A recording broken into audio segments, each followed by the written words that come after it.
WilkinsonCars.com. Come visit us at our new location in Sanford. With the same great staff and the same great service. Test drive one of our many different vehicles. Check out our state-of-the-art service department and collision center, where our team can have you back on the road in no time. We're right across from Walmart at 3335 North Carolina 87 South. Schedule your appointment online at WilkinsonCars.com or call us at 919-842-3322. We guarantee we're the place to be at Wilkinson Chevrolet Cadillac Buick GMC. We are professional grade. Are you ready to sell your home and don't know which realtor to choose? Well, not all realtors are the same. I'm Crystal Copas, and I don't just stick a sign in the yard, throw it in the MLS, and hope to collect a commission. I provide a customized marketing plan that includes professional staging, photography, videography, and drone at no cost to you. Contact me, Crystal Copas, with RE/MAX Real Estate Service, and let's get your house sold. 919-356-5402 or visit me at crystalcopas.com.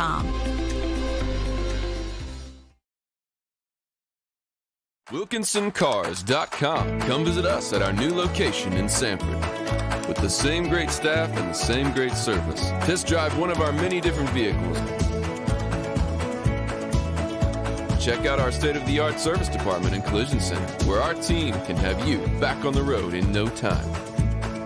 We're right across from Walmart at 3335 North Carolina 87 South. Schedule your appointment online at WilkinsonCars.com or call us at 919-842-3322. We guarantee we're the place to be at Wilkinson Chevrolet Cadillac Buick GMC. We are professional grade. Welcome to the Zaxby's Pregame Show.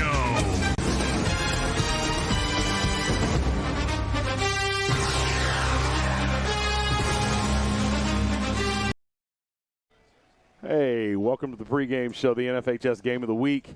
Chris DeLambert, joined by Nate Cochrane, who'll be doing some work after a while. Oh, yeah. On color. And we got a celebrity in the booth. Oh, jeez. The man, the myth, the legend. Mike Fowler. I was thinking in my head as we came on, I'm like, double threat, triple threat, quadruple threat? I don't even know, man. But what's relevant is that you have been the radio voice for Southern League football across town for many, many years. Now, how many years is it? We just finished our 7th, okay. I believe.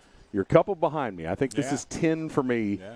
But I remember when you got that gig, man, you were so excited. Oh, and I thought I was going to get to work with you. But it didn't work out that way. No. But when you're tired of fooling around on radio, come on over, man. Hey, yeah, exactly. It's been a lot of fun. It really has. I did PA announcing for like 5 years before that. Yes, sir. So it's been a lot of fun.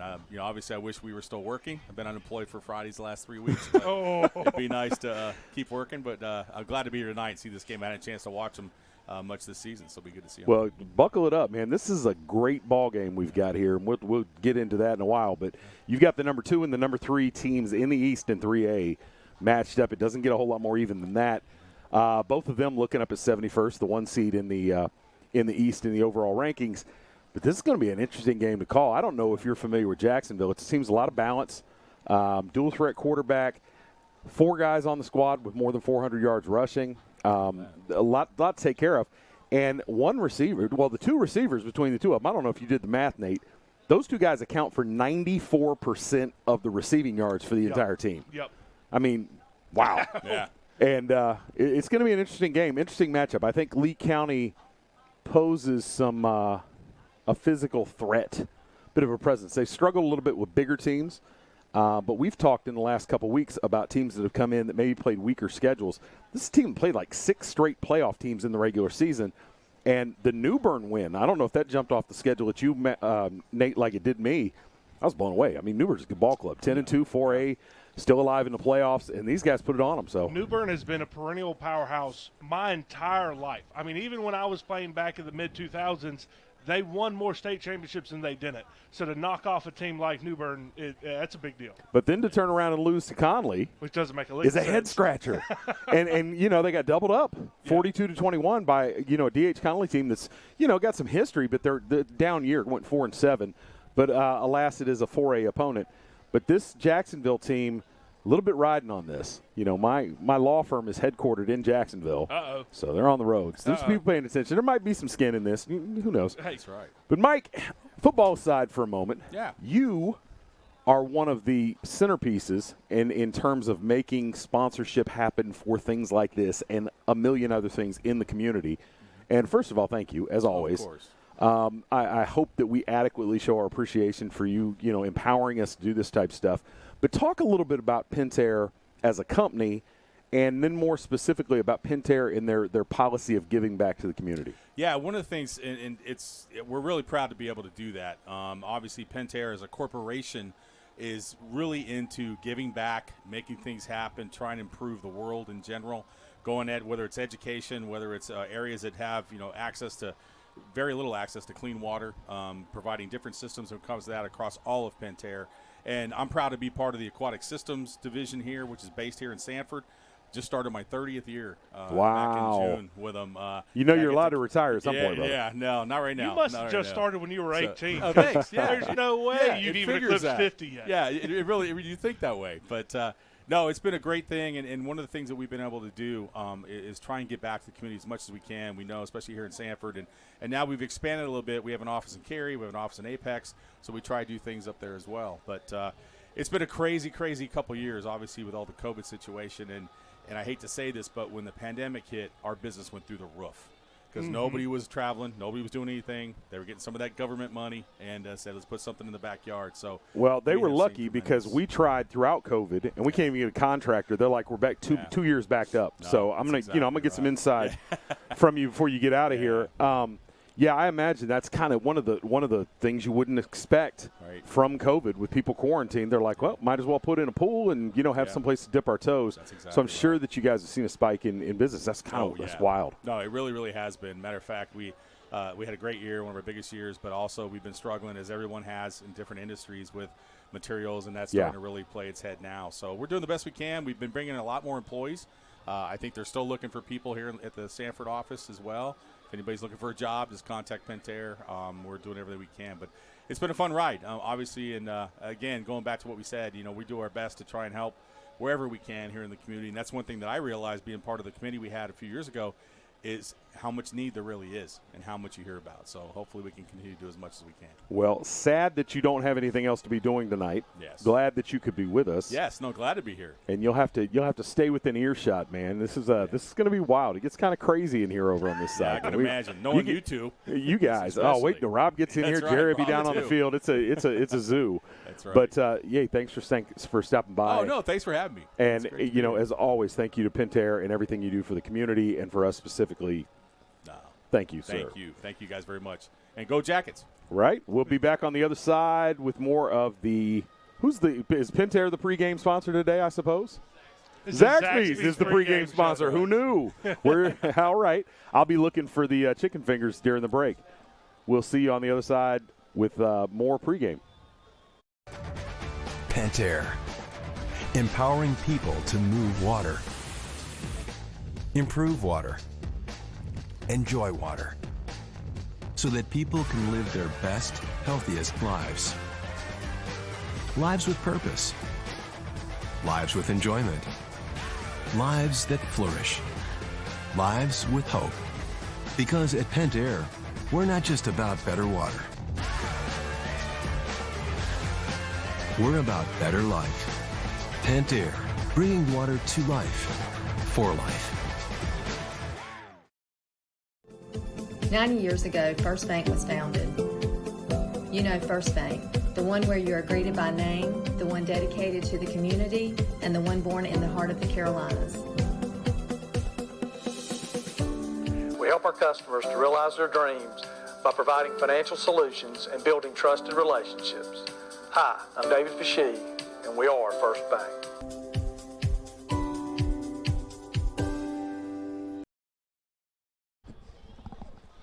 Oh, we're back. The Zaxby's pregame show. Coach Rob Patterson. Man, I am surrounded by so much talent tonight. I got Coach Nate Cochrane, Coach Rob Patterson, Coach Jerry Chalmers. He'll be running late, but he'll be here at some point. He's closing deals over there at Classic Nissan. And I'm just the guy that likes to bump his guns and talk about high school football. Guys, this is an interesting matchup. We saw last week, and really the past 2 weeks, were teams that were definitely one-dimensional on offense. This team comes in with a little bit more balance. They lean on the run. Very heavy. They'll get some run. The quarterback here is the leading rusher on the team, but they spread it around. You got 4 guys with over 400 yards, but they will do just enough in the passing game. Last week what we saw with Southern Nash was a team that, kind of threw it just to keep you off balance. This is a team that will throw it, hurt you. Absolutely. A couple of receivers averaging about 18 yards a catch, and one in particular, 6'3". Where do I go? Man, I'm slipping already. I'm looking at the wrong roster. 6'3", 160. Sean Jones, the senior, talking to the Lee County coaching staff. They're worried about this guy. He's big. He's a matchup problem. 21 catches on the year. 7 of those went for touchdowns. That's about as good a ratio as you're going to see. What jumps out at you guys about this matchup? So I watched a little bit of film today, and Rob and I talked about it at supper tonight. It was really interesting to watch this quarterback play. So they run a 2-back spread offense where they're doing an RPO method, which we've seen really evolve in the last 10 years, and how long that quarterback rides his mesh point, which is where the running back and the quarterback have the ball in the pocket. Running back has not collapsed yet. Quarterback hasn't pulled or given yet. And that's called a mesh point. And he rides that. And there are times where he rides that all the way up to the line of scrimmage. So 3 steps. And so that really makes a huge dynamic there and a really hard misdirection of where's the ball going to go. And it's going to play a really interesting game with our defensive end, specifically Landon Johnson, and our linebacker crew, is how far do you attack and how quickly do you attack that. And so I'm really interested to see that. And then he feels comfortable, going, pulling it, and dropping a go route for 18 or 20 yards real quick. So quarterback Josh Benton is the gentleman that you're talking about. He's the dude. The interesting piece of that, and you and I have talked about this a lot over the years, in particular the last 3 or 4, is we've seen the proliferation of the run of the RPO into high school football. You never know from team to team who's really running the RPO and who's just showing RPO, but the call's already made from the sideline. Yep. But in this case, I agree with you. And you see him at that mesh point, it's obvious that he's reading his keys. Rob, talk about what kind of a challenge that poses for the defense when you stay at the mesh point that long in particular. It is. It really changes your read. And RPO is just a different way offenses are implementing triple option. It's just instead of a pitch, it's a pass. And one of the hard things about about being a defense coordinator is every week you're running into something different in high school football. You got air raid, spread, the toss last week, wing tee, and now you've got this a different version of RPO triple. And I had an old DC tell me one time, if you can defend option, you can defend anything, because it requires your defense to be very disciplined and everybody to hold their assignment. And to what Nate's talking about, that's going to be the key. The lead defensive ends and linebackers have to keep their assignments all night long to be successful. All right, so we saw last week Southern Nash have success late in the game with the trap. They'll get a similar look on that RPO when it goes inside now. And this Jacksonville team features a freshman running back that goes 5'10", 235, and he's like a little bowling ball, like rolling ball with butcher knives, I think. I don't know that he has the straight line speed that we saw from the backs from Southern Nash last week, so I don't know necessarily that a mistake cost you a 60-yard touchdown, but it could be a long night, and it's getting colder by the minute. We'll be in the low 30s by the time we get this thing over with. We're probably high 30s, low 40s at this point, but it's getting chilly.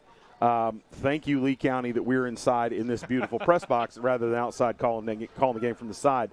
But on offense, the same old story.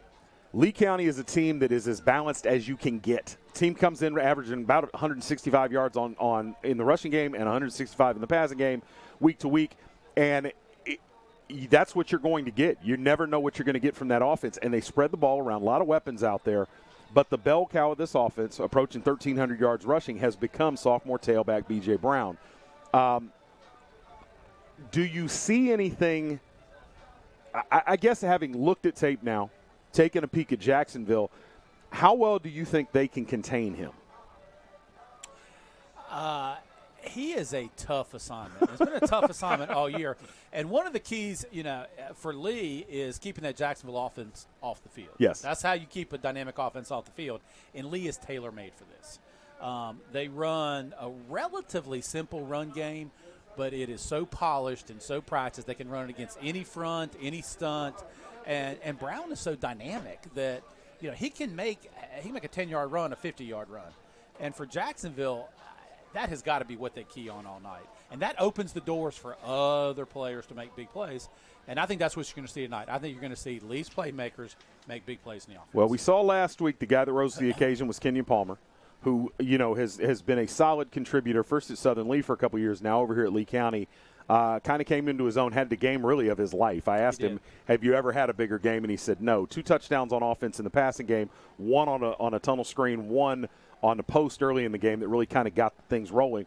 And then took a pick back on defense on a pick and had a second pick six that was called back. He is a young man. I don't know how much time either of you guys have gotten to spend around Kenyon. You know Kenyon from your time at Southern. Yeah, a lot. Kenyon has grown into a grown man this year. He is so much bigger than he was just a year ago. It's amazing to see the development and where he's gone with his ability, because he's kind of harnessed all that athleticism now, and instead of just being a receiver, he's become a complete football player. Your guys' thoughts? I have loved getting to watch him evolve from a freshman when I met him all the way up to now. I mean, you're right. He looks exactly like a grown man. I mean, he looks like a man. He walks like a man. He talks like a man. He's got the physical physique of a man. And he has really evolved here in this Lee County system. He has really evolved into quite a playmaker. I mean, 2 touchdowns, a pick six, and then another pick that got called back. I mean, in the second-round state playoffs, can you think of a much better game to have? Well, kind of like his running mate, Tyrik Mckinley, who came in with all of the accolades coming into the season and certainly is a next-level athlete. Tyrik Mckinley's a four-year contributor on this varsity squad, which is not common here at Lee County with the heritage that they've had over the last 10 years or so in particular. But all of the hoopla, all of the hype when you hear about it, when the recruiting services are looking at Tyrik Mckinley, but very quietly, Kenyon Palmer's put up almost as much production in the passing game. And then on the other side of that, Kenyon Palmer playing more cornerback this year than he has in the past. While Tyrik Mckinley was making splash plays on the defense throughout the season at safety, Kenyon Palmer settled in and become a really good corner. And I think Kenyon Palmer may be the key to that defense tonight against the pass game, because they don't have a whole lot of guys on the back end that can match up with a receiver that's 6'3" with the ball skills that Jacksonville's going to throw at you. Kenyon Palmer is a big young man, not quite 6'3", but he's every bit of 6'1", pushing 6'2", and he's long. Yep. We'll see how it works out, but I like the matchup. It doesn't get a whole lot tighter than this. Lee County comes in as the number 2 3A team in the East. Jacksonville's right behind them at 3. Jacksonville at 9-2. We talked about earlier with Mike Fowler. The schedule for some of the teams we've seen the last couple weeks have been like, well, we don't really know what these guys are. These guys played. They played playoff teams all week or all year. Team's a good team. J.H. Rose, they gave them a heck of a ball game. They beat New Bern. I'm really impressed with the New Bern win. It is a head-scratcher to me how they managed to drop a game so badly to Conley in the middle of all that, but it is what it is. You know, though, in today's climate and everything that's going on with different protocols, there could be a plethora of reasons why. Before we wrap this up. Did you say a plethora of reasons? I did. Okay, I did. cool. Oh, and I've got a special saying I saw on 42 a few nights ago. I'm going to find my way into the broadcast tonight. I want to take our broadcast one step farther tonight. We don't usually do this. I asked Rob this question at supper. Who is your key player defensively to stop this dynamic Jacksonville offense? Let Rob go first. You already done this with Rob, so you know what's coming. Well, I'm going to say the inside linebackers for Lee Senior. Of course, the linebacker coach says really? The linebackers. Really? Oh, really? Well, let me guess. But because we're defending RPO option, the keys of the linebackers and them playing disciplined football is so important to this victory. And I think ultimately, if our linebackers play well, we win the game. I'm going to say Tyrik Mckinley on defense, because if he can read as well as he's done over the course of the last 5 or 6 weeks, as he's really become accustomed to playing safety. In fact, I'm not sure at this point, talking to him, getting a feel for it, Tyrik is a young man that we always thought, well, he's going to play offense at the next level. I'm not sure he doesn't play safety at the next level. Mm-hmm. We'll see how that goes, but he loves it. And his ability to read and get off and get into the backfield, make splash plays, if he blows that play up, that read option at the mesh point a couple of times, everybody in that backfield will be thinking twice, because when he comes hard. So I think he could be a huge key. Obviously, T.J. Johnson coming back last week was enormous. I don't know necessarily that they get past Southern National last week if he's not there. I mean, it'd been a much different ball game. But you've got JoJo Jennings and TJ Johnson, who are as good a tandem of backers as you're going to find in the state of North Carolina right now. Those guys are going to put in work. Obviously, it's there. The defensive line, we've talked this to death, but Lee County, their ability to reach so deep into the well for talent, they're going 10 or 11 deep on the defensive line right now. They rotate those guys through. It's fresh bodies all the time. They're anchored by Landon Johnson, who paid his dues, worked his way through the system, and now is sort of the center of gravity on that defensive line. But you've got Ross Johnson in there. We've seen Prince Lamisil come up big. You're going to see, again, 10 different bodies play on that defensive line, and they don't miss a beat. I was concerned last week with some of the motion and some of the, that crossbuck action that Southern Nash threw them at. And with the exception of 2 plays on that trap, you didn't see any missed assignments. You didn't see anybody going the wrong way. You didn't see false steps. Yeah. And if they're matching up on that defensive line and they're occupying blockers, those linebackers get loose, man. It's going to be a long night. When we were talking earlier, Landon Johnson was the key to victory for this defense for me, because he's going to anchor that defensive line, and as long as he can keep contained, keep everything inside and filter right into TJ Johnson and that linebacker crew, I think Lee County's going to walk out of here with a win. Well, Jacksonville, they already knocked off the number 4 team in Hunt last week. The top 6 seeds are still alive in the 3A East. The only one that's out, Hunt, and that's who Jacksonville took down last week. They'll look to go 2 for 2 against higher seeds as they come in here to Lee County tonight. We're happy that we get to be home one more time. Absolutely. But it's getting to be serious football. We'll keep an eye on Scotland down the road as they take on their game. And I want to get you guys feel for the bracket, particularly in the East, and where it's at versus where you thought it would be, because I'm a lot closer to where I thought it would be than I would be in a normal year. There's only a couple teams that let me down. I thought Havelock would come back to life. Yep. But other than that, I haven't really been surprised by a whole lot. Anything jump out at you guys, or you want to wait and take another peek and talk about it during the telecast? Nothing in 3A has really jumped out at me that much. I mean, we're still seeing the powerhouses, your Charlotte Catholics, a lot of those big Charlotte schools, Weddington, they're still running, right? Everyone who you expect to running is still running in 3A. 4A is a whole different ball game. It is. Whole different ball. With the loss of Richmond last week to Leesville Road, I mean, what a victory for Leesville Road, right? But at 3A, we're pretty much where we anticipated. All right. With that, guys, we will put a bow on the Zaxby's Pregame Show. We appreciate you hanging out with us tonight. If you couldn't be here at the game, this is the next best thing. We're going to go down to the field for the national anthem, and we will be back with the kickoff here in about 5 minutes. I'm hyped. I can't wait.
Ready for some football. A couple minutes left here. Jerry Chalmers down on the field tonight. We're doing this thing from the sideline. Jerry, we got about 5 minutes before kick. Give us your observations based on what you've seen this week and how you think things are going to go down. Well, first, I got to say, as far as for Lee County, most of the players playing matter of fact, none of the players didn't get any feel of it. But a couple years ago, 3rd round, we had Jacksonville. Now we're here in the present. third round, we got Jacksonville again. These two teams this year are pretty evenly matched. I've talked to a lot of players this week. They are hyped, man. I mean, I spoke with Tyrik. I spoke with Kenyon. I spoke with TJ. They are ready to play, man. After last week, they really seen something in their team that they hadn't seen all year. I would say that, that's what they told me, to hear what they said. And I think this game right here, it could go either way, but definitely the way the Jackets' mindset is tonight, I know they're giving 150%. All right, this is a team here at Lee County not apologetic when they tell you they're here playing for a state championship. Yes, sir. 4 wins away from it. Like you said, people in the community, us old hats, we remember that Jacksonville loss. These guys don't even know what you're talking about. Yeah. And this is a team that's only lost to 3 3A teams in the last 4 years. Yeah. They don't lose to 3A teams. And as far as they're concerned, they're not going to drop a 3A game this year. They want to ride this all the way to the state championship. Oh, yeah. So on Jacksonville, who should we keep our eyes on? You got anybody for us that jumps out? Right off, my mind went blank as far as his name. Number 1 and number 2, definitely. Man, I can't think of their name. Number one is Cortez Eccles. Man, listen. Yes, sir. He's the 3rd leading rusher. Yes, sir. But averages almost 11 yards a carry. Exactly, and that was my whole scheme of why I said that should be the man. Averaging 11 yards a carry. That's a first down every time he touches the ball. It is. And Sean Jones, we talked about earlier in the pregame. Oh, yeah. Sean Jones, the 6'3 receiver, that's a guy that jumped off tape for the Lee County staff pretty quickly. Yeah. And I'll be interested to see, who do you think draws the matchup against? Kenyon Palmer is going to draw that matchup there you tonight. go. And we spoke about it a little bit. He called his big cousin, and they talked a little bit. So we'll see how it works out for him. I know he's going to give it all he got. I know Jacksonville's coming to give it all they got. And I tell you what, man, we're here. Me down here on this field, I'm going to make sure everybody, all the fans are really into this game. You just wait, man. I got some big surprises at halftime, really good information. So, hey, I'm ready. Tonight is that night. Jerry, we promise not to forget about you tonight. I got you. Cool. I'm ready for whatever, man. All right, Coach Jerry Chalmers, you'll be down there all night, man. Hey, and I love you to death, man, but as cold as it is, better you than me. That's all I got to say. I'm dressed for the occasion. Believe that. I see you decked out. You kind of got the wrong color, though. I would expect a little that purple. doesn't look like I have to represent for all my boys. Dez Evans is my family, too. I was born a Tar Heel. And Dez is at Carolina. Jaden understands there's no hard feelings. All right, very good. We'll see you soon, Coach. Yes, sir. All right, Coach Rob Patterson. Anything you'd like to add as we get ready for kick here? Now, this is going to be an exciting game. This is a big test. I remember Jacksonville coming up here several years ago. And you're right, the players don't, but the community does. Yes, we do. And this would be a great time to put a little payback on this. All right, very good. While they handle the toss, we're going to go and take a quick break. We'll be back for the kickoff. This is the NFHS Game of the Week. Jacksonville on the road at Lee County in round 3 of the 3A East playoffs. Can't wait to get this thing started. Lee County Lightning is national championship bound. Go to their GoFundMe page today and help them as they attempt to bring home the national championship to Lee County.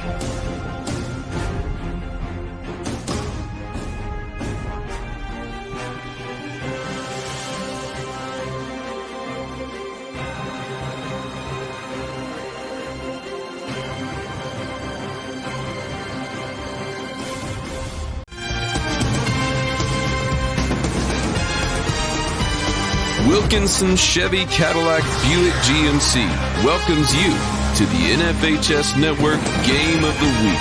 Brought to you by New Image Media.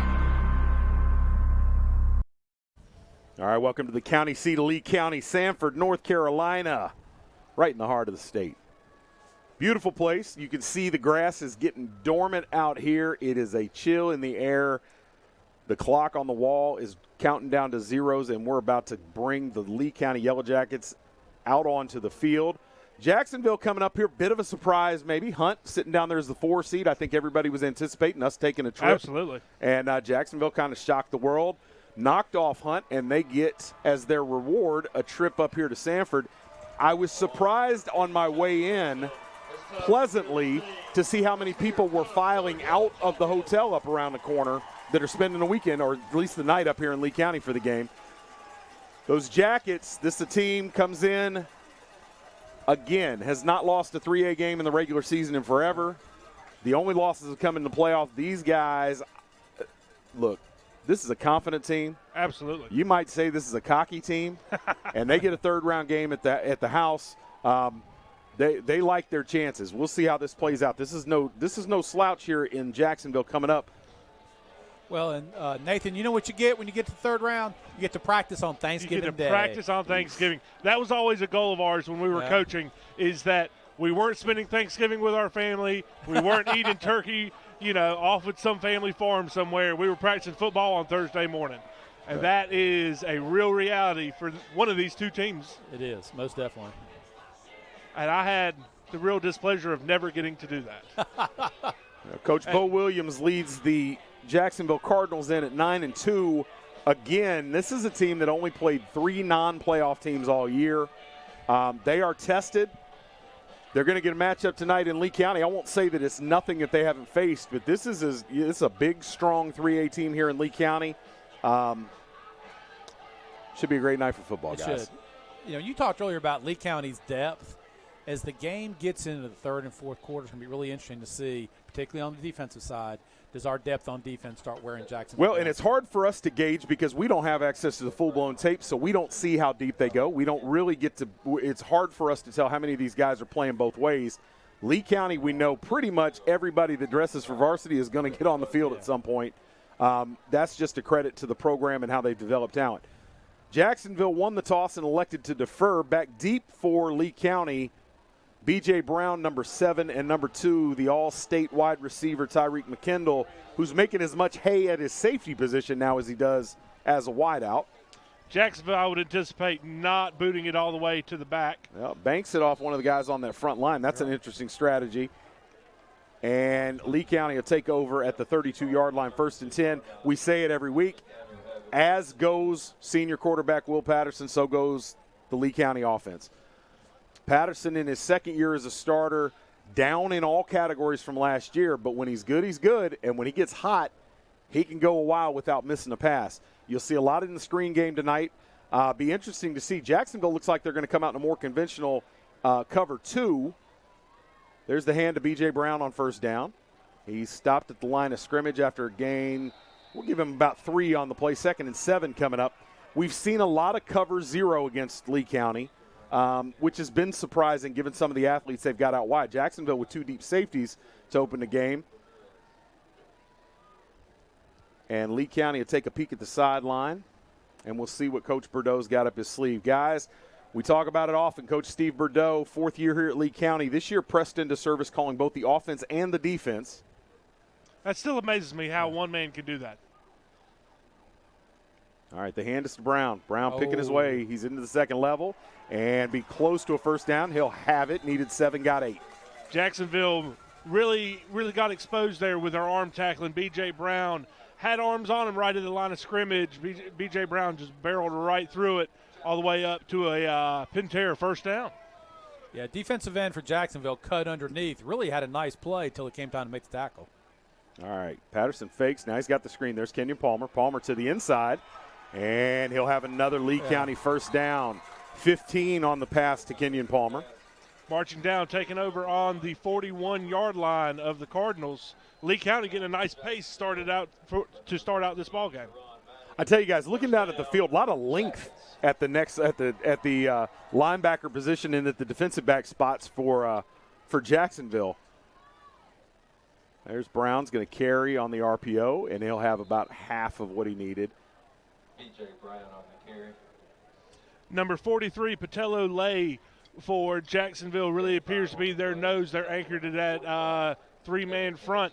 That is a big young man. He doesn't quite have the height of a Division I nose guard, but he definitely has the width and the size to match it.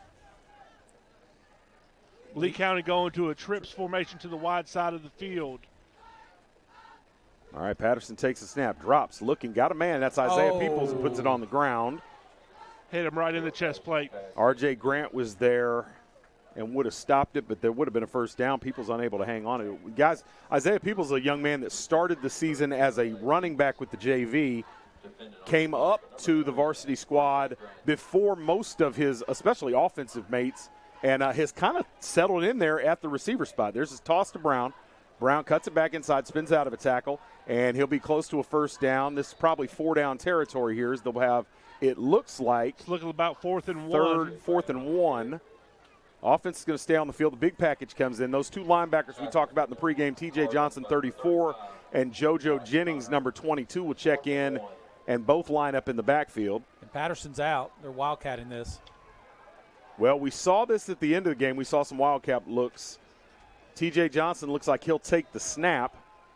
And 4th and 1, Coach Bordeaux going to roll the dice from the 36-yard line. Johnson going to keep it himself. He's easily got it. And Bulls forward for about 5 on the play. Those guys will check out. Will Patterson back into the game. That's an interesting formation we haven't seen a lot of. B.J. Brown took wildcat snaps last week. Be interesting to see as this game progresses if Lee County needs to slow it down and lean on Jacksonville a little bit if they go back to that 2 heavy back set. All right, B.J. Brown doesn't come back in at tailback. Kendall Morris gets in there, the junior. They fake to him. Now another screen. This is McKindle dancing. Stops, stood up, leans forward, and will get about 3 on the screen. So Lee County getting a lot of players in on this first series on offense. Rob, what we saw from Richmond on was teams try to press and take away that screen game underneath. Jacksonville playing a little bit more straight up, and we know Coach Bordeaux will screen you to death. Do you think Jacksonville adjusts, or they want to keep away from the big play? I think they're going to have to adjust because he'll tunnel screen them to death all night long, and he'll run it from anywhere on the field. All right, second and 8. The give is to Morris. Morris trying to get outside, stretches the defense, now cuts it up and will get a couple before he's brought down. Nice tackle on the play there by Noah Gibson. Kendall Morris really making a little something out of nothing there. Looked like he was going to be swallowed up in the backfield for about a 3-yard loss. Just kind of kept stretching right up to right about a 1-yard gain. Nate, I've got a question for you. Shoot, my friend. Ball set here at the 23-yard line. That's a 40-yard field goal from here. How much does this cold weather affect how far you're willing to kick a field goal from? This is within Kennedy Hernandez. This is sort of the outer boundary of his. Oh, there's the guy. It's not going to matter. Isaiah Peoples with the catch down to the 9-yard line, and that's a prime example of what I said. If you dress on varsity on Lee County, you're probably going to contribute. Peoples, the sophomore, with the biggest catch of his career so far, sets him up 1st and 10 inside. 1st and goal, actually, inside the Remax red zone. So Jackets are threatening. Jacksonville's soft coverage is creating openings for the offense for Lee County right now. All right, Patterson drops, looks, got plenty of time, no rush. Now he's going to throw it long on the fade and throws it over everybody. I think that was Garrison he was looking for in the corner. Yep, number 3, Eli Garrison running on a corner route there. Just overthrew him, put that ball almost on the track. Yeah, I think that was there, just the throw just a tad bit late as he was heading to the corner. That's also a really hard throw to make. There are not many high school quarterbacks that can make that throw from the near side hash to the far side corner route and put that ball in a basket. That is a very difficult throw to make at the high school level. All right, Patterson, there's Peoples. I said he was a running back. He's got it on the toss and cuts it up and is going to be down close to the 5-yard line. They'll mark him out at about the 6. 3rd and goal coming up. So, Chris, to get back to your question you asked earlier about field goal kicking, I have always found that the ball travels better in the cold, and so I actually think it extends it a little bit. All right. And don't ask me to explain the physics behind it. I don't know. We'll go to Coach Chalmers down on the field for that. Surely he knows. All right, 3rd and goal from the 6. Lee County trying to punch one in here. Trips to Clock the wide inside side. 6:50. The hand is to Brown. Brown wrapped up. Moving forward, he'll be dragged down at about the 4, though, and short of the goal line by quite a ways. No movement from the sideline yet. Kennedy Hernandez is right there looking ready, and he's coming out. Oh, here they come. Yeah. I think after this drive, you want to get points. Absolutely. All right. Now, this is a tricky kick. You're on the hash inside the 5-yard line. That's a tight angle. Well, we always knew the preferences of the kicker based on the hash, so we kind of had an idea going in on this normally. All right, Hernandez well within his range. Hold us down. Kick is up. Kick is good. Leak out. No, a late call. Left. Really late call. Late call. They conferred about it. The crowd not sure about the call. The sideline a little incredulous. They're not sure they agree with the call, but the only one that matters were those two officials underneath the goalpost, and Lee County does not get out to a 3-0 lead. The upside here for Lee County is Jacksonville's pinned deep.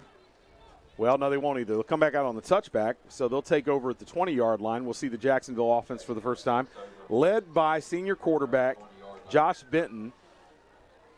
Not prolific through the air, but dangerous enough through the air, and he will get you in the run game. Yeah, this team is all built on speed, both in the run game and the pass game. And you can tell that looking at their offensive linemen. They're big boys, but you look at every one of them, they are not the 300-plus pound heavyweights that you're used to seeing up on those offensive lines. All right, Benton from the gun. Takes the snap, fakes the hand. Nope, it's handed to the freshman. And that's Damon June, the leading rusher on the team and leader in touchdowns. 769 yards and 13 touchdowns on the year. 8.5 per carry.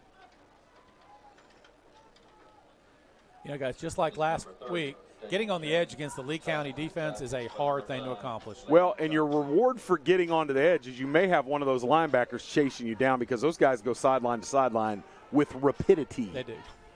All right, Benton taking a look. 5.5 minutes to go in the first quarter. No hurry, huh?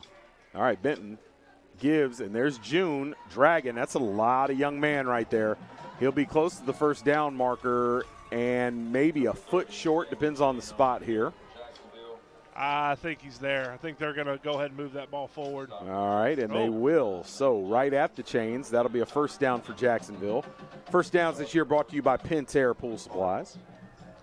Great to spend some time with Mike Fowler before the game. I love Mike Fowler. One thing to watch here from Jacksonville is watch that mesh point with number 7, Josh Benton, the quarterback. He rides that longer and longer, and I'm curious how long until one of the linebackers from Lee County blow him up. And they've got it. And on the reception, that is Tristan Shapiro, sort of the Robin to Sean Jones' Batman, and that'll be good for another Jacksonville first down. Tristan Shapiro coming in with 471 yards and 5 TDs on the year. So not the prolific 1,000-yard receivers that we see from time to time, but definitely making a big play there to move the chains for the Birds. Here they come. Their tempo here.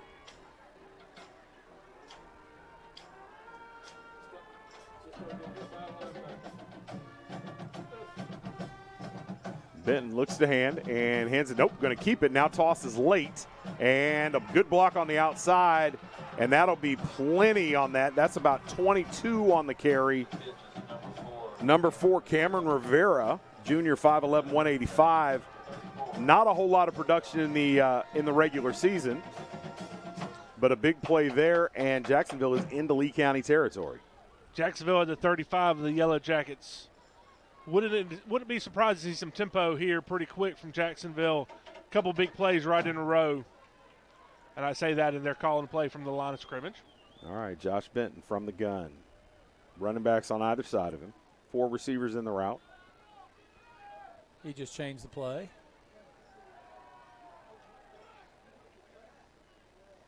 And there's the hand to June. June pushing the pile, dragging. That's a big young man. So I tell you guys, a lot of times when you see that, they're switching sides. They want to run that. So they'll make some sort of opposite call if they think they were going to run right, to run an opposite depending upon how Lee County's defensive linemen set up. Guys, when did I miss the creation of freshman running backs that go 235? When it came after I was coaching, because we sure didn't find any. I'm going to make a comparison here in a moment, Nate. I want to give you a chance to think. Uh-oh. And it's pretty high praise. All right, fakes the hand. Benton pulls. Now he throws it laterally to June. June, look giddy up. He's got and the ball's out. Ball's loose. Ball's loose. Oh, no. The judge is calling it down. Oh, that was a close call there. That's twice already. Now, this is a team in Jacksonville fumbled 15 times this season. Yeah. They'll put it on the ground. He's got a little hitch in his stride, does June. He reminds me of his running style of Archie Griffin, who's too old for you, Nate. But the back that he reminds me of that we saw just a couple of years ago as an underclassman, O'Marion Hampton was that size. Oh, from Cleveland, who has had a huge postseason for the Cleveland had a Rams. huge career. He'll be headed to UNC to apply his trade, and I don't know that June has the athleticism in the open field, but, man, when he gets it at the point of attack, he just pushes the pile. Nice stop. Fans out there, Archie Griffin was a stellar running back at Ohio State, for all you Michigan fans out there. Two-time winner of the Heisman Trophy. And it's credited. When was that, guys? The 40s? I'm going to say 74 and 75. Yeah. Also credited with coining the phrase, it's not the size of the dog in the fight, it's the size of the fight in the dog. Well, there we go, boys. We got a history lesson tonight. There you go. That was 16 years before my conception. Thank you. All right, Jacksonville in the red zone here. Benton from the gun. And going to keep. Bad snap. Thrown and down he'll be aggressively. Thrown in the backfield. That's Io Adesanya got into the backfield. So a little sketchy ball handling. Doesn't do too much damage. Jacksonville will be backed up to 9, 3rd and goal from there. Clock down to about a minute and a half left in the first half. A player who has really come on this year is Io Adesanya coming in. You know, no one really knew his name coming into this season, has really stepped up and played a huge role in this linebacker position for Lee County. All right, big 3rd down here. Jacksonville looking for a touchdown. They don't have a field goal on the entire season. All right, the hand is inside. Oh, that's nice only going to get down to about the 7. Nice tackle there. Cameron Rivera again is taken down. JoJo Jennings met him in the hole, and we're going to get the field goal team on. Now, their kicker here, number 75, Britt Glover, was 43 of 46 on extra points, but didn't attempt a field goal all year. And this is not far from PAT range. Lee County has a knack for blocking kicks. They'll be looking to bring pressure. Jacksonville might need a timeout here. Play clock down to 16. They got plenty of time, 30 on the game clock. Glover looks to score first for Jacksonville. Here comes Lee County, and it is up, and it is good. Jacksonville strikes first. 3-0 with 20 seconds to go in the first quarter. We'll take a quick break and be back with the kickoff from here in Lee County.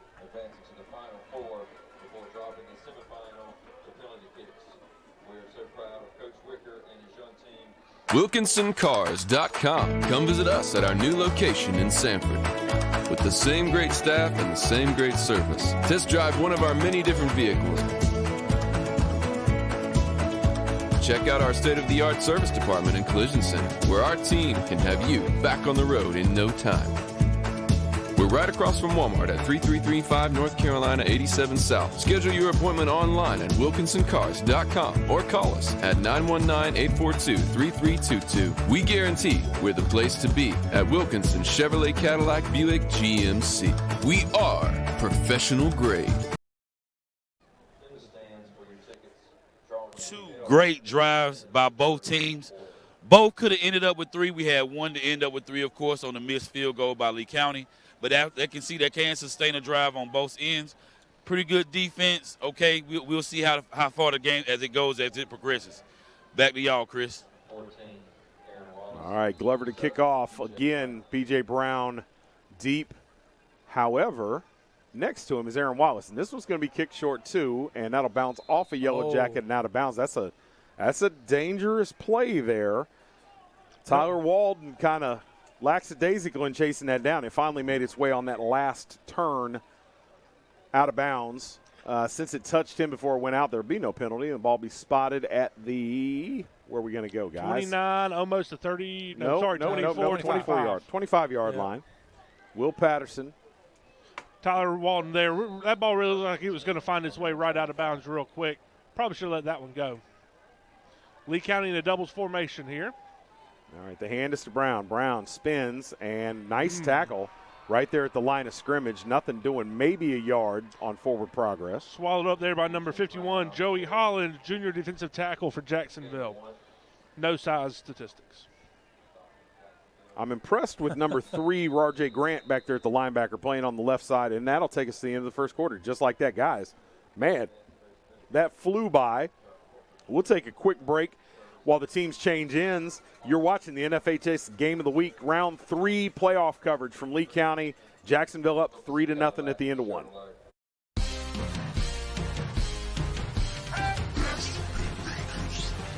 All you do is win, win, win, no matter what. We got you on our mind, we can never get enough. Every time you step into our building, everybody's hands go up. And they stay there, and they stay there, and they stay there. All you do is win, win, win. Put your hands in the air when you go to Visit us online at ClassicNissanSanford.com or call 1-855-461-9595. Classic Nissan Sanford. Welcome back to the NFHS Game of the Week, brought to you by Wilkinson Cadillac. I've been missing saying that, Chris. I had to work it in one good time. I'm so glad you did, Nate. So glad you did. All right, second, it gave him 2 on the carry. Brown, the sophomore, hasn't gotten loose yet. 2nd and 8. Patterson from the gun. He'll fake the hand to Brown. Now he throws that screen, and Kenyon Palmer drops it. And that'll bring a 3rd and long for the Jackets. Lee County intended there for a quick hitch route. Just hit him in the hands and dropped it. I wonder if that cold is starting to play a role with these guys. They haven't played in cold like this in a really long time. I can't tell you last time we broadcast the game that was this cold. So starting to wonder if that's affecting the hands of the wide receivers a little bit. But, you know, guys, that hitch is there all night long. They're playing soft at the corner. Lee County coming out of trips formation to the wide side, which is the near side on your screen. All right, Patterson drops. Pressured, steps up. Now he's going to run. Look out. Oh, and he slides. Gets hit late, no flag. And that'll bring up 4th and about 4. Lee County's going to punt. Defensive end Landon Johnson, number 9, the senior, coming out doing double duty as the punter. Has really kind of blossomed into a weapon in the punting game. Landon Johnson has really turned into a guy who can really flip the field here. This game very easily could turn into a game of possessions, and so we'll definitely want to watch as he flips the field here for the Yellow Jackets. All right, the punt is away, and about short of the 2 returners. Gets a bit of a Lee County. Oh, he tried to pick it up. Wow. That was dangerous. Sketchy decision there by the return man, but he does not made to pay for it. That was Zachary Rogers back there. Two men deep for Jacksonville. You don't see that all that often. So an update at the end of 1, Northern Nash hosting Scotland. Of course, Scotland comes in as a 23 seed, but only because they didn't get an automatic bid. Northern Nash, maybe a little surprisingly, up 7-0 after 1. Yeah, and for the Moore County people, Pender County 8-0 against North Moore at the end of 1. And the Eastern Alamance is up on Westover 7-6. All right, 11:16 to go in the first quarter. Jacksonville with their second drive of the game. First time out, they managed the field goal. Benton fakes the hand. Nope. Oh, nice. That's going to be wrapped up. Oh, good swallow up there. Beat Landon Johnson. That was your key to the game, wasn't it, Nate? Yes, sir. All right, Landon Johnson been the most consistently disruptive of the defensive linemen, unblockable at some points this year. And if you run slow developing things to his side, he's going to get to it. Landon Johnson has the size because the man's 12 feet tall and an arm span to match it, that he has enough of width there to wrap up that mesh point and take both players to the ground. I tell you, I have shades of Desmond Evans in his senior year, Nate, where I feel like Jacksonville is gaming to try to stay away from Johnson's side. And if you recall, we saw a couple of games where they actually moved offensive linemen. We might have a delayed game here, gentlemen. We have a timeout from Jacksonville Cardinals. They beat the play clock and get a timeout. And while they talk about it, we'll take a quick break. You're watching the NFHS Game of the Week. 90 years ago, First Bank was founded. You know First Bank, the one where you are greeted by name, the one dedicated to the community, and the one born in the heart of the Carolinas.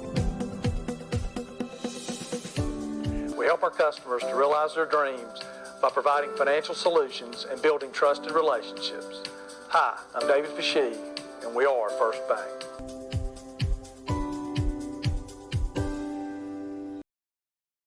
Okay. All right, welcome back to Sanford. 10:27 to go, first quarter.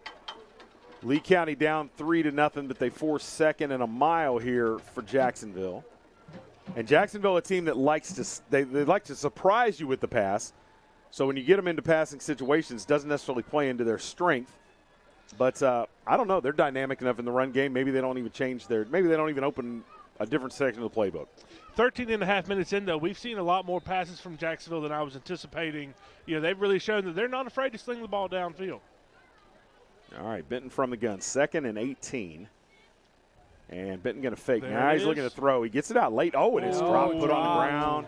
Lee County did him a solid with a drop a little while ago, and this time it's Shane Shapiro that had plenty of room to run, might have ended up with a first down there. I tell you, Nathan, they're running that running back out, kind of a swing pattern, which is pushing that flat defender out and just opening the slant wide open. That's an adjustment Lee County's going to have to make, which I know Steve will, especially at halftime. You can't leave the inside of your field wide open like that. All right, 3rd and long coming up here. So we've seen a lot of drops by both teams so far. All right, Jacksonville looking to keep the drive alive. And there's a screen. They're looking for it. Ayo coming. Ball's thrown up. And that'll be out of bounds. That's intentional, So isn't it? we've got 4th down coming up for Jacksonville. Looks like they will punt. And while we prepare for that punt, Jerry Chalmers, you have an update for us. Man, it probably won't make a lot of Lee County fans happy, but as of right now, Tyrik McKinley out with a pulled hamstring and may not return. I'm watching him down on the sideline, stretching it out, head down. Doesn't look good. No, it's not. And that's a big miss on both sides of the football. Definitely on both sides of the ball, man. He really can't even extend it as he's walking off. All right. So it's pretty tight. So they're going to put some of the mama love on it, and we're going to see what can be done. All right, Jerry, keep us updated. Thank you. Yes, sir. Tell you what, tough injury to have on a cold night like tonight. Absolutely. Once that thing ceases up, that's hard to come back from. A flag came out there. I think that was intentional grounding. I do too. I think they talked about it. They talked about it an awful long time. No receiver in the area, and Benton was still in the pocket. He winged it out there. Normally, if you see him get it back to the line of scrimmage, you're all right. But Lee County going to get the call, and that's a spot foul with loss of down. That's going to go from 4th and long to 4th and a mile. So let's watch Lee County try to go after this punt. It's a perfect spot to do that. Rob's absolutely right. This is a great time to send 10. You got to be careful. We've seen Lee County have a couple of roughing the kickers. Last week had a huge roughing the kicker for a 15-yard first down. So that's something we're really going to need to be careful of tonight. All right, right in the middle of the formation, number 9. Here he comes, Landon Johnson. No pressure. That's going to bounce short, and a good Lee County bounce. It'll be down at the 40-yard line. So Lee County starts out in plus territory. And not to belabor the point, guys, but in a situation like that where you might want to set up a return, Eli Garrison's the normal punt returner for Lee County. But when they want to put on a return, McKinley is the guy that fields those punts. Absolutely. Eli Garrison has been the steady hands all year to fair catch. We saw him run a couple back during the Southern League game. But Tyrik McKinley out right now. He's your guy you want back there for dynamic plays. All right, Coach Rob, you got to get points out of this drive, right? Oh, absolutely. There's Garrison. He'll have a short gain on first down. You said the hitch is there, but if you cover that hitch up and it only gets you 2 or 3, I think you give that up, don't you? No, I think you keep coming back at you. You make those defensive backs come up hard. It opens the door for some shots down the field. All right. My favorite pass route, the hitch and go. All right, Logan Walker checks in at wide receiver. He'll replace McKinley. And Brown never really got his feet under him. He gets to about the 35-yard line. Be 3rd and 5 coming up. 4 down territory here for Jackets, I would imagine. I will tell you, the defensive ends from the backside from Jacksonville are coming hard inside on the run. If Patterson pulls that ball, he has green grass all the way to the end zone. All right, now this may have been the catalyst, maybe McKinley coming out of the game. We don't very often see B.J. Brown and Kendall Morris into the game together. Morris is going to get the 3rd down carry. Morris getting positive yards, fights through. He's going to come up about 2 yards short. That was a great second effort from Kendall Morris, getting wrapped up right at the line of scrimmage, the 35-yard line, keeping his leg drive going and his bouncing gets all the way down to about the 33, 32. So great second effort to make this a 4th and short. All right, 2 backs into the game now. Morris and Brown out. Johnson and Jennings into the game.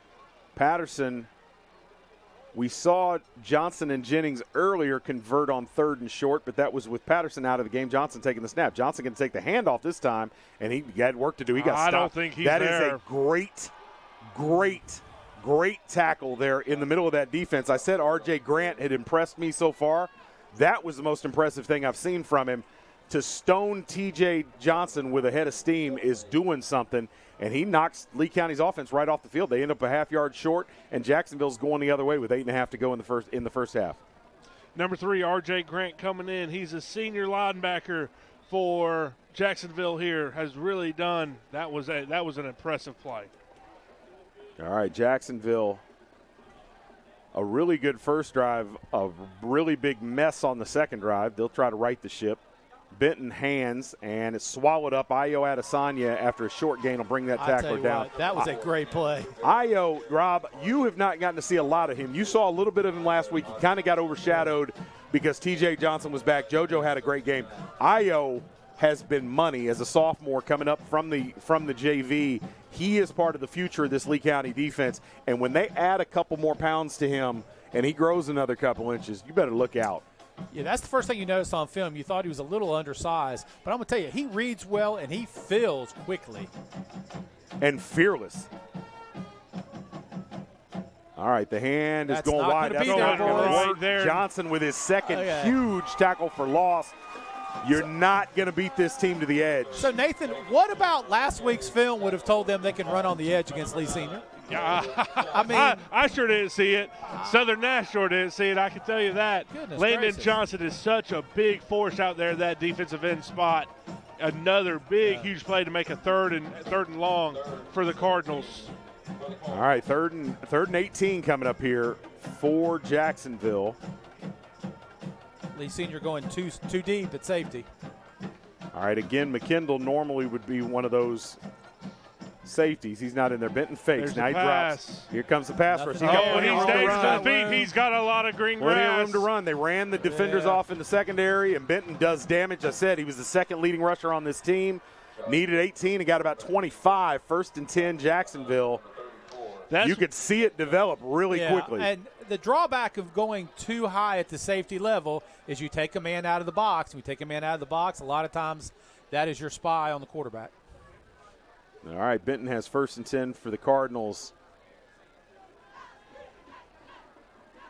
He hands. Nope. Pulls it out of there. That's that. Still going. Oh, my goodness. Still going. And then dead legs. Benton's one man to Got beat. one man to beat, and Wallace wraps him up and throws him out of bounds at the 4-yard line. But Benton doing all the work on this drive has Jacksonville set up 1st and goal, looking to go up 2 scores.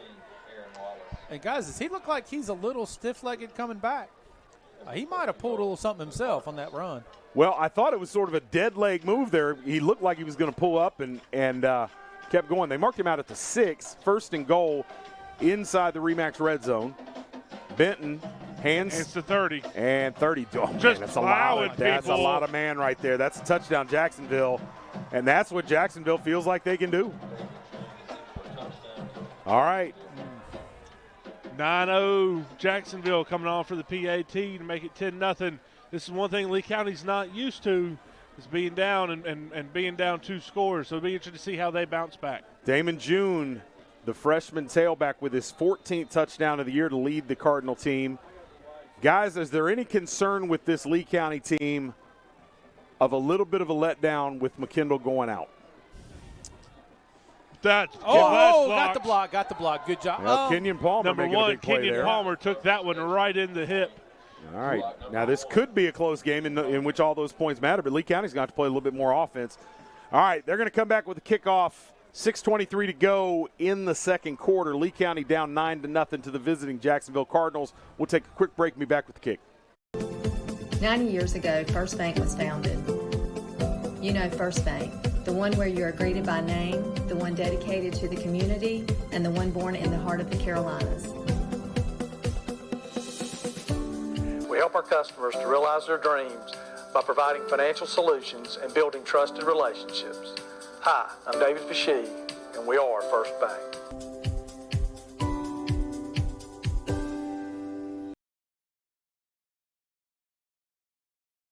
Has had Jacksonville pinned back on their own side of the field, but their quarterback, man, what a scramble. Big plays turn into a 10-point lead now for the Yellow Jackets. Hey, man, it's just the second quarter. We got another full game. Hopefully Tyrik can make it back. We got to get the sidelines involved. Once the sideline gets involved, they change their motor. We'll be back. Y'all have a good one. See you soon. There's another one of those low line drive kickoffs that'll be fielded after a couple hops. This is Aaron Wallace, probably the fastest of the Jackets, looking for a seam. He gets it out across the 30-yard line, always dangerous with the ball in his hands. And, guys, with 6 minutes to go in the half, you got to keep in mind that Jacksonville gets the ball back to start the second half. Lee County doesn't score here. This may be the last time they touch the football.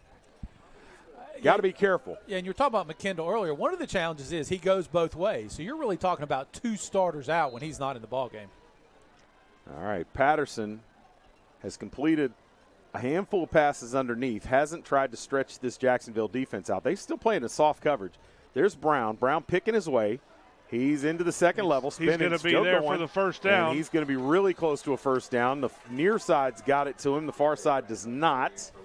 We're going to go with the near side spot, I believe, and we're going to call it a first down, Yellow Jackets. First down, Jackets. All right. Yeah, Brown's doing a lot of that on his own. He got hit early at the first level and just continued to break tackles. He really did. I'm impressed with the play of this front four. Brown having to work for everything he's getting. Hasn't looked close to breaking one yet. They're going to hand to him again. He's got a dance in the backfield, gets out of it, weaves his way through. He'll have about 6 on the first down carry. Guys, we're really seeing a phenomenal showing by number 7, B.J. Brown right now. He's really getting hit very quickly, the line of scrimmage, being able to bounce around and keep getting these big gains. He has really been a workhorse so far for the Yellow Jackets. And, you know, Jacksonville's morphed into being 3 over 2 on each side of that doubles formation. So there's 5 in the box. So right now they're beating Lee Senior's offensive line with just 5. All right, Patterson drops. Looking. Gets it out to B.J. Brown. Brown going to have to do some work. He's going backwards. The ball's out. Ball's out. Oh, ball's no. Loose. Lee County. We can't have that. Big trouble for the Jackets. Good strip there by Jacksonville.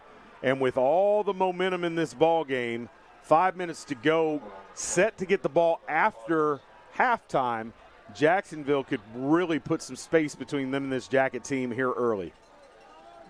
So, guys, this is the time where you tell your defense none of that matters.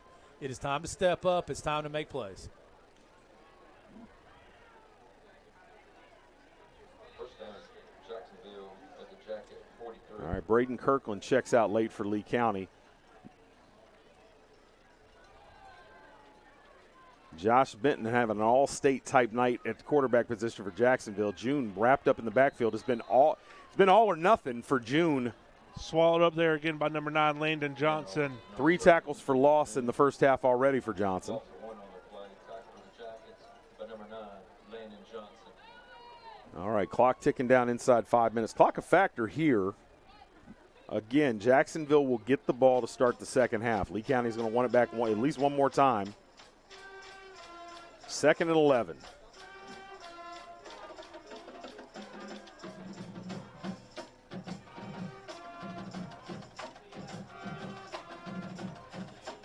Benton drops. Looking down the seam. Landon Johnson getting pressure. Rolls, and Benton going to let it fly. Has a man, overthrows everybody. Had his man down there looking for Damari Grant and unable to connect. And Lee County a little bit, you could see the sort of freak-out moment where they thought Benton was going to take it and roll.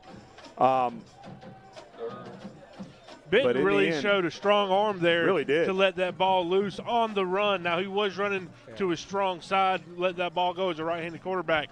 But, man, what an arm to put that ball 45 yards downfield on the run. All right, big third down play here. Coach Patterson, are you playing to get part of this to go for it on 4th down?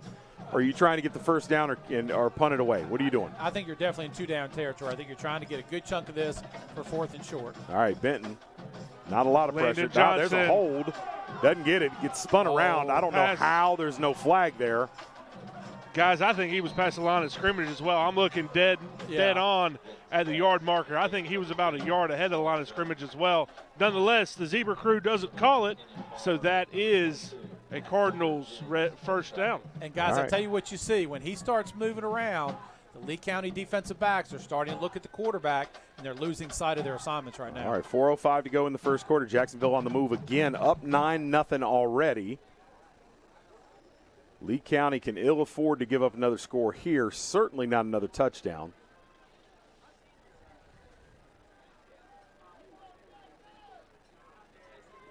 Jacksonville taking full advantage of their clock. All right. Benton going to keep this time. Runs up there in the middle. Number 22, JoJo Jennings gets first contact on him. Jennings and Johnson meet the quarterback, but he'll get 3. 2nd and 7 coming up. Clock down inside 3.5 minutes to go in the half. Brings up a 2nd and about 6 for the Cardinals. Yeah, you got to believe they're in 4-down territory. If you're Lee County, you're trying to force a turnover right here. All right, Lee County going to change the look a little bit. They go 1 safety now. Mark Schlesinger back there by himself. And now he's going to come up. They're going to pack in the box here.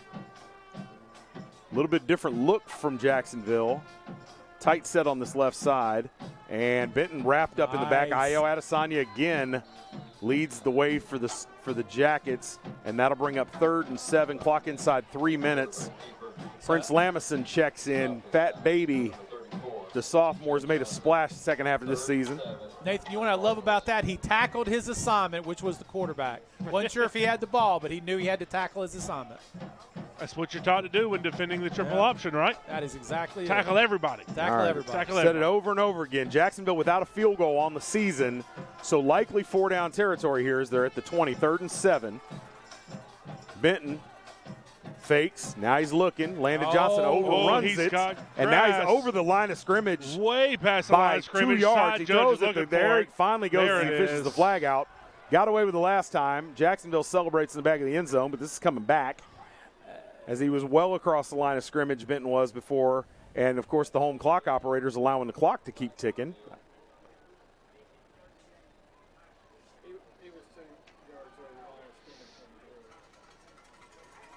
Nathan, they're waving at you, though. Huh? The clock stopped finally at 1:53. The sideline was trying to get the sideline operator, but I think they were waving at you. About 1:53. I think Lee County lost about 15 seconds there. We'll see if the clock gets reset. Yeah. So he's across the line of scrimmage. That's a loss down. Fortuitous call for Lee County because it really is. That was an easy touchdown right there. So 5 yards and a loss down. Yeah, there we Should go. be fourth it is. and They 11. switched it late. I was starting to question myself. But on 4th and 11 from the 25, Jacksonville will go for it. Lee County really needs to get off the field, and they really ought to address this clock situation. Jacksonville getting ready to run out of play clock. I'm not sure it was reset perfectly. It's ticking pretty quickly. All right, Benton rolling, Benton back to throw. Here comes the pressure. Gets it out wheel late. route. And the wheel route is dropped. Hit Big there hit for the there Yellow to break Jackets. that up. That was a great play. That's the biggest play of the game so far for Lee County. Aaron Wallace, who had the big kick return earlier, breaks that up because that was a first down, guys. Yeah, really nice, well-designed play by Jacksonville. Sent the back out on a wheel, but that was a great hit on the sideline. That wheel route very often, especially with a mobile quarterback, he starts rolling. That wheel becomes available as the flats cover move down to defend the run from the quarterback. Great play there by number 14, Aaron Wallace. Guys, Lee County has had a chance to see most of what Jacksonville is going to throw at them, and you're seeing the defense react a little bit better to most of what they're having thrown their way. But if they don't get a score here, and Tyrik McKinley back into the game. Oh. He's down. Got to be down. There you go. Side judge is calling it down. Side judge got it down. All right, so that would have been a play Nathan would have called rocket. It was a little bit of a show of a tunnel screen, and they sent the 2 receiver on a wheel, double covered by Jackson. All right, Lee County got to get out there with some urgency right now. 1:26. That clock is merciless. Lee County with all 3 timeouts, but you've run almost 40 seconds with one play. There's B.J. Brown, bounces it outside. Has one man to beat, going to be taken down after a first down. He'll have about 10 out across the 40-yard line. Clock stops for them to reset the chains. 1:10 to go in the half. Big Gotta open move field quickly. tackle there. They wind that quick fast. Big open field tackle there by number 13, Sharon Maddox. All right, Patterson takes a snap. Gets it out quick to McKinley. Nice play out in the flat to break that up. Matthew Lovett with a great play. McKinley was open, and Lovett read it and got a hand on it with the diving breakup. What a play there by the outside linebacker. Usually an outside linebacker is not a great cover play. Oh, my goodness. Laid out there, got his hand on it, knocked that ball down. A lot of attention being paid to Palmer and McKinley, both of whom were lined up wide. Be interested to see if Lee County gets one of these athletes into the slot and tries to run up right at those safeties. Patterson back. He's got to get rid of it. There's Tyrik McKinley. McKinley's got some space. Yeah, he's a step slow, guys. 36-yard line. Big play there for McKinley. That'll stop the clock again. 52 to go in the half. McKinley, on a normal night, takes that to the house, ladies and gentlemen. Good patience by Patterson to let that play develop. All right, Jacksonville not any concern at all about generating any pass rush. Brown to the second level, going to be thrown down. Probably a good time for a timeout. He's going to call a timeout. Yeah. There we go. Clock stops at 39. Lee County driving inside the 30-yard line. While they talk about this, we'll take one last break before halftime. You're watching the NFHS Game of the Week. 90 years ago, First Bank was founded. You know First Bank, the one where you are greeted by name, the one dedicated to the community, and the one born in the heart of the Carolinas. We help our customers to realize their dreams by providing financial solutions and building trusted relationships. Hi, I'm David Fashee, and we are First Bank.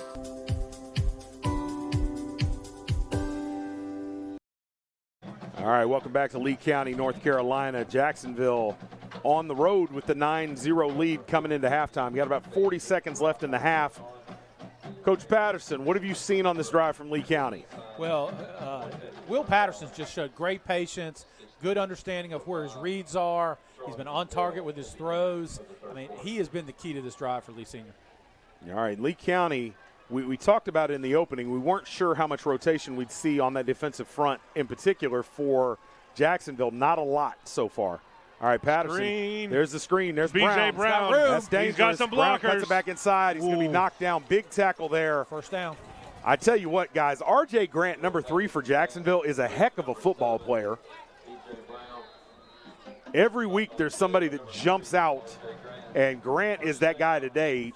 Nice tackle, but B.J. Brown has the first down. Clock inside 25 seconds. Patterson fakes. Now he throws to McKinley. McKinley with the tunnel is opened up. And McKinley just a step slow, ball down at the 4-yard line. To the 4-yard line. 2 timeouts left. Out on the 18. Will get one. So we've got first and goal. Are they going to give it to him? No, 2nd and 1 coming up from the 4-yard line for Lee County. I tell you guys, Nate, that was the quickest rolling of the clock from a white hat. They're doing it every time. The chain crew wasn't even the yard marker wasn't even there yet. Every time. I don't know how in the world white hat's getting away with calling it that quick. All right, Coach Chalmers, can you hear me? Jerry Chalmers. I'm here. All right, we've watched this Lee County offense all year. You got 15 seconds and a timeout in your pocket, so you got 2 bites at the apple at least. What's your play call here, Coach? You know the quick slant that we beat Cleveland County with? That's it right there. Or I'll give you 2. If it's going to be pass, it's going to be that one. Or I'm going to put the house in there with JoJo and TJ as we see it. There we go. We like to call that the what you going to do package. Yes, sir. Yes, sir. Hey, man, I walked past him. I whispered a few things in everybody's ear. You see Tyrik back on that field. That's all I'm going to say. Let's go, Jackets. Johnson and Jennings into the backfield. That's an interesting set, guys. We've never seen this. Sort of a pistol look with Jennings behind Patterson, who's in the gun. We're going to see power here to Jennings, I would assume. And pulls it, fakes it. Tunnel. And he's in. Look at that. Touchdown. Comes off the training table to make 3 catches on the drive. Touchdown, Jackets. Tyrik McKinley doing his best Willis Reed impression, Coach. I tell you what, hey, and this is a key extra point right here. It really is. Jacksonville up a field goal right now. Kennedy Hernandez looks to cut this lead to 2, which could loom large as we move into this. Snaps back, Eli Garrison to hold. Kick is up. It appears good. All right, 9-7, 8 seconds to go. Lee County will kick off. There is no chance this kick is deep. Oh, absolutely. I agree 100%. Yeah. You're going to send this squivel to about the 35, 40-yard line, let them pick him up, field it, run 4 seconds off the clock, then let him throw a Hail Mary. Yeah, I bet you all the money in Nathan's wallet. Oh, that's not a whole lot, boys. All right, crowd into it now as Lee County bounces back. That, guys, can't overstate how important that was with Jacksonville coming out to open the second half with the ball. Lee County desperately needed points. They got them. Will Patterson led his team down there, down the field. Good mix of run and pass on the drive. And I would tell you, kudos to the Lee County offensive line on that drive, too. Did a really good job in pass protection, opened up some nice holes for Brown when they had to. Just a really solid performance. All right, Hernandez will kick. 8 seconds to go in the half.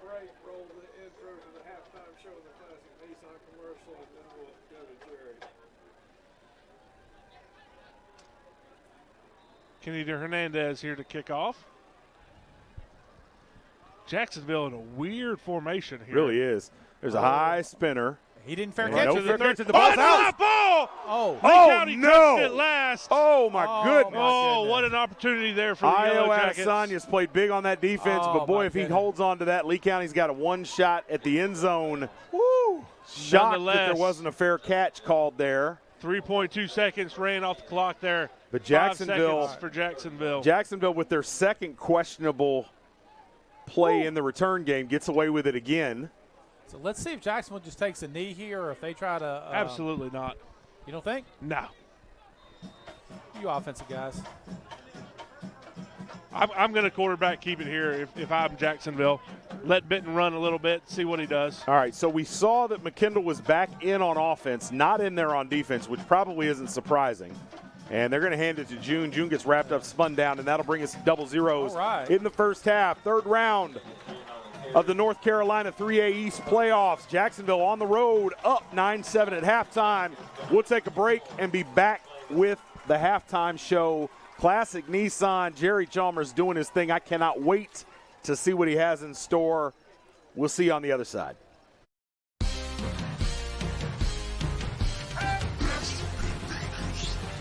All you do is win, win, win, no matter what. We got you on our mind, we can never get enough. Every time you step into our building, everybody's hands go up. And they stay there, and they stay there, and they stay there. All you do is win, win, win. Put your hands in the air when you go to Visit us online at ClassicNissanSanford.com or call 1-855-461-9595. Classic Nissan Sanford.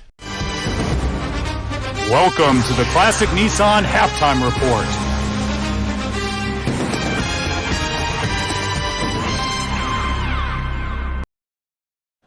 Welcome back to the Classic Nissan Halftime Show, and tonight I got some really famous Lee County residents right now. We have the coaches, the 12 and 13U coaches of the Lee County Lightning AAU football team. Now, just to give a little about what's going on right now, the 13U is playing in the state championship game on this coming Saturday.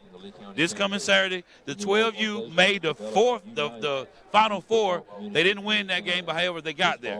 So the game before the state championship game. Right now, I'm going to ask a few questions to the presidents of the team, which is Mr. Brent Poole and Mr. Darnell Prince. So, Brent, I know this is the first year that y'all have combined the Lee County Sting and then the Lee County Panthers.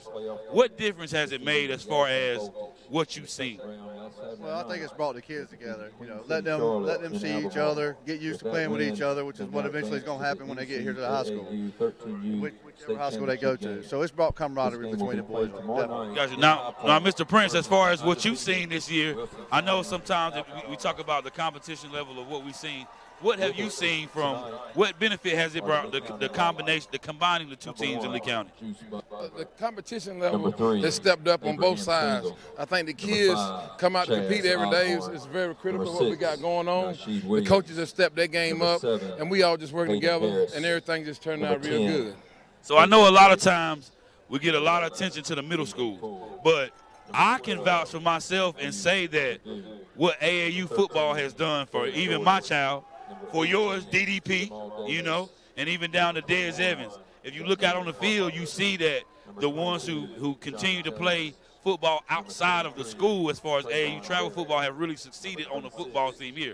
So right now I want to talk to a little bit of the coaches I'm going to start first with this guy right here, man, is one of the only players in Lee County history to win first-team all-conference on offense and defense.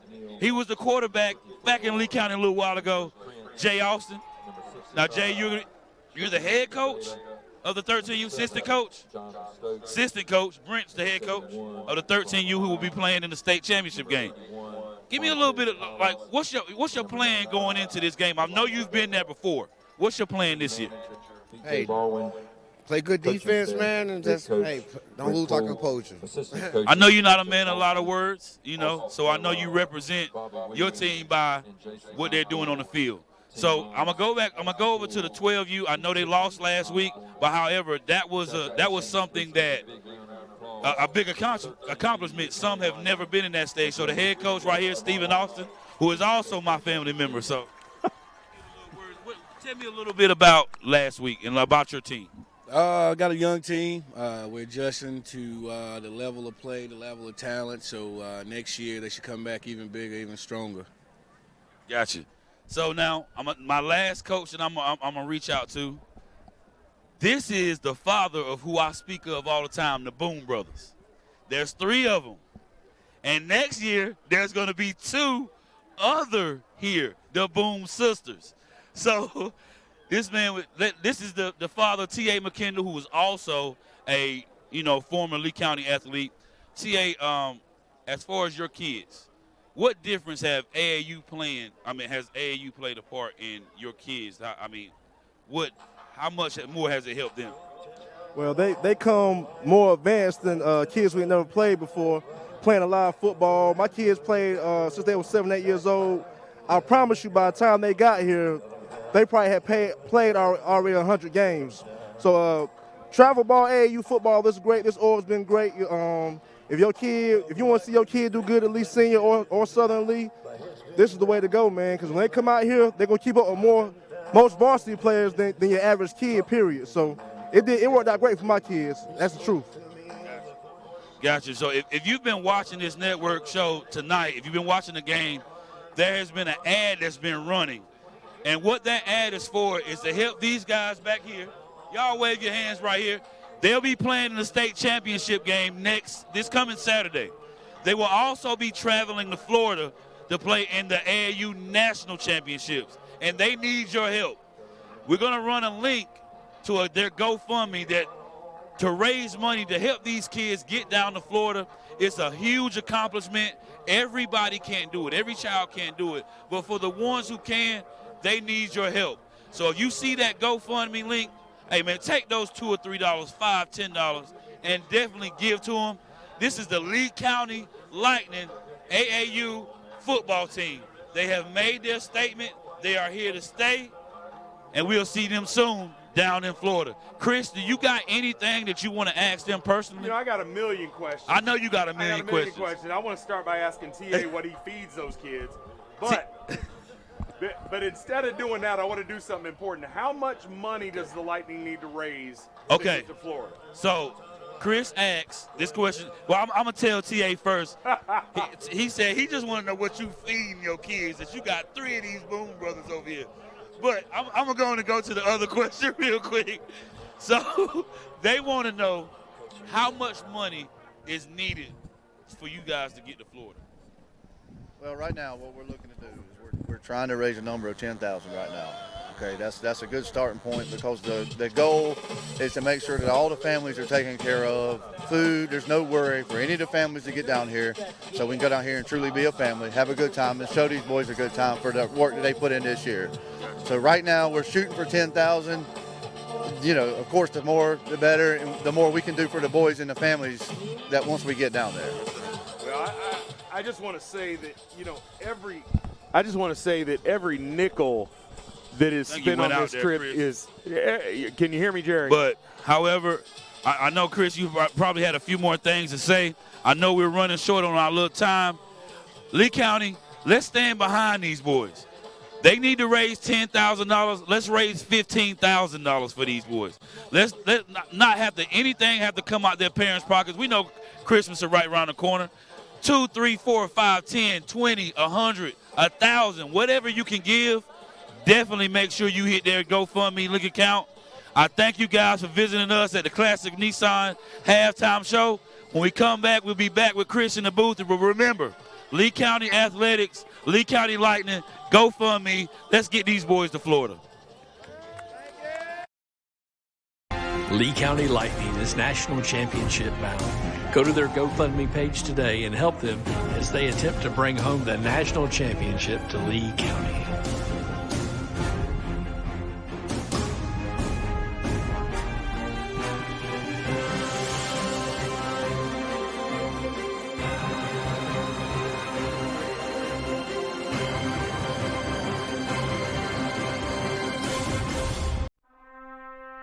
Something big is coming. Something so big, it'll change the world of chicken sandwiches. Zaxby's new signature sandwich with Zax sauce or new spicy Zax sauce. Because the chicken sandwich war ain't over yet. The new signature sandwich. All the other little sandwiches can run along. We'll take it from here. Are you ready to sell your home and don't know which realtor to choose? Well, not all realtors are the same. I'm Crystal Copas, and I don't just stick a sign in the yard, throw it in the MLS, and hope to collect a commission. I provide a customized marketing plan that includes professional staging, photography, videography, and drone at no cost to you. Contact me, Crystal Copas, with RE/MAX Real Estate Service, and let's get your house sold. 919-356-5402 or visit me at crystalcopas.com.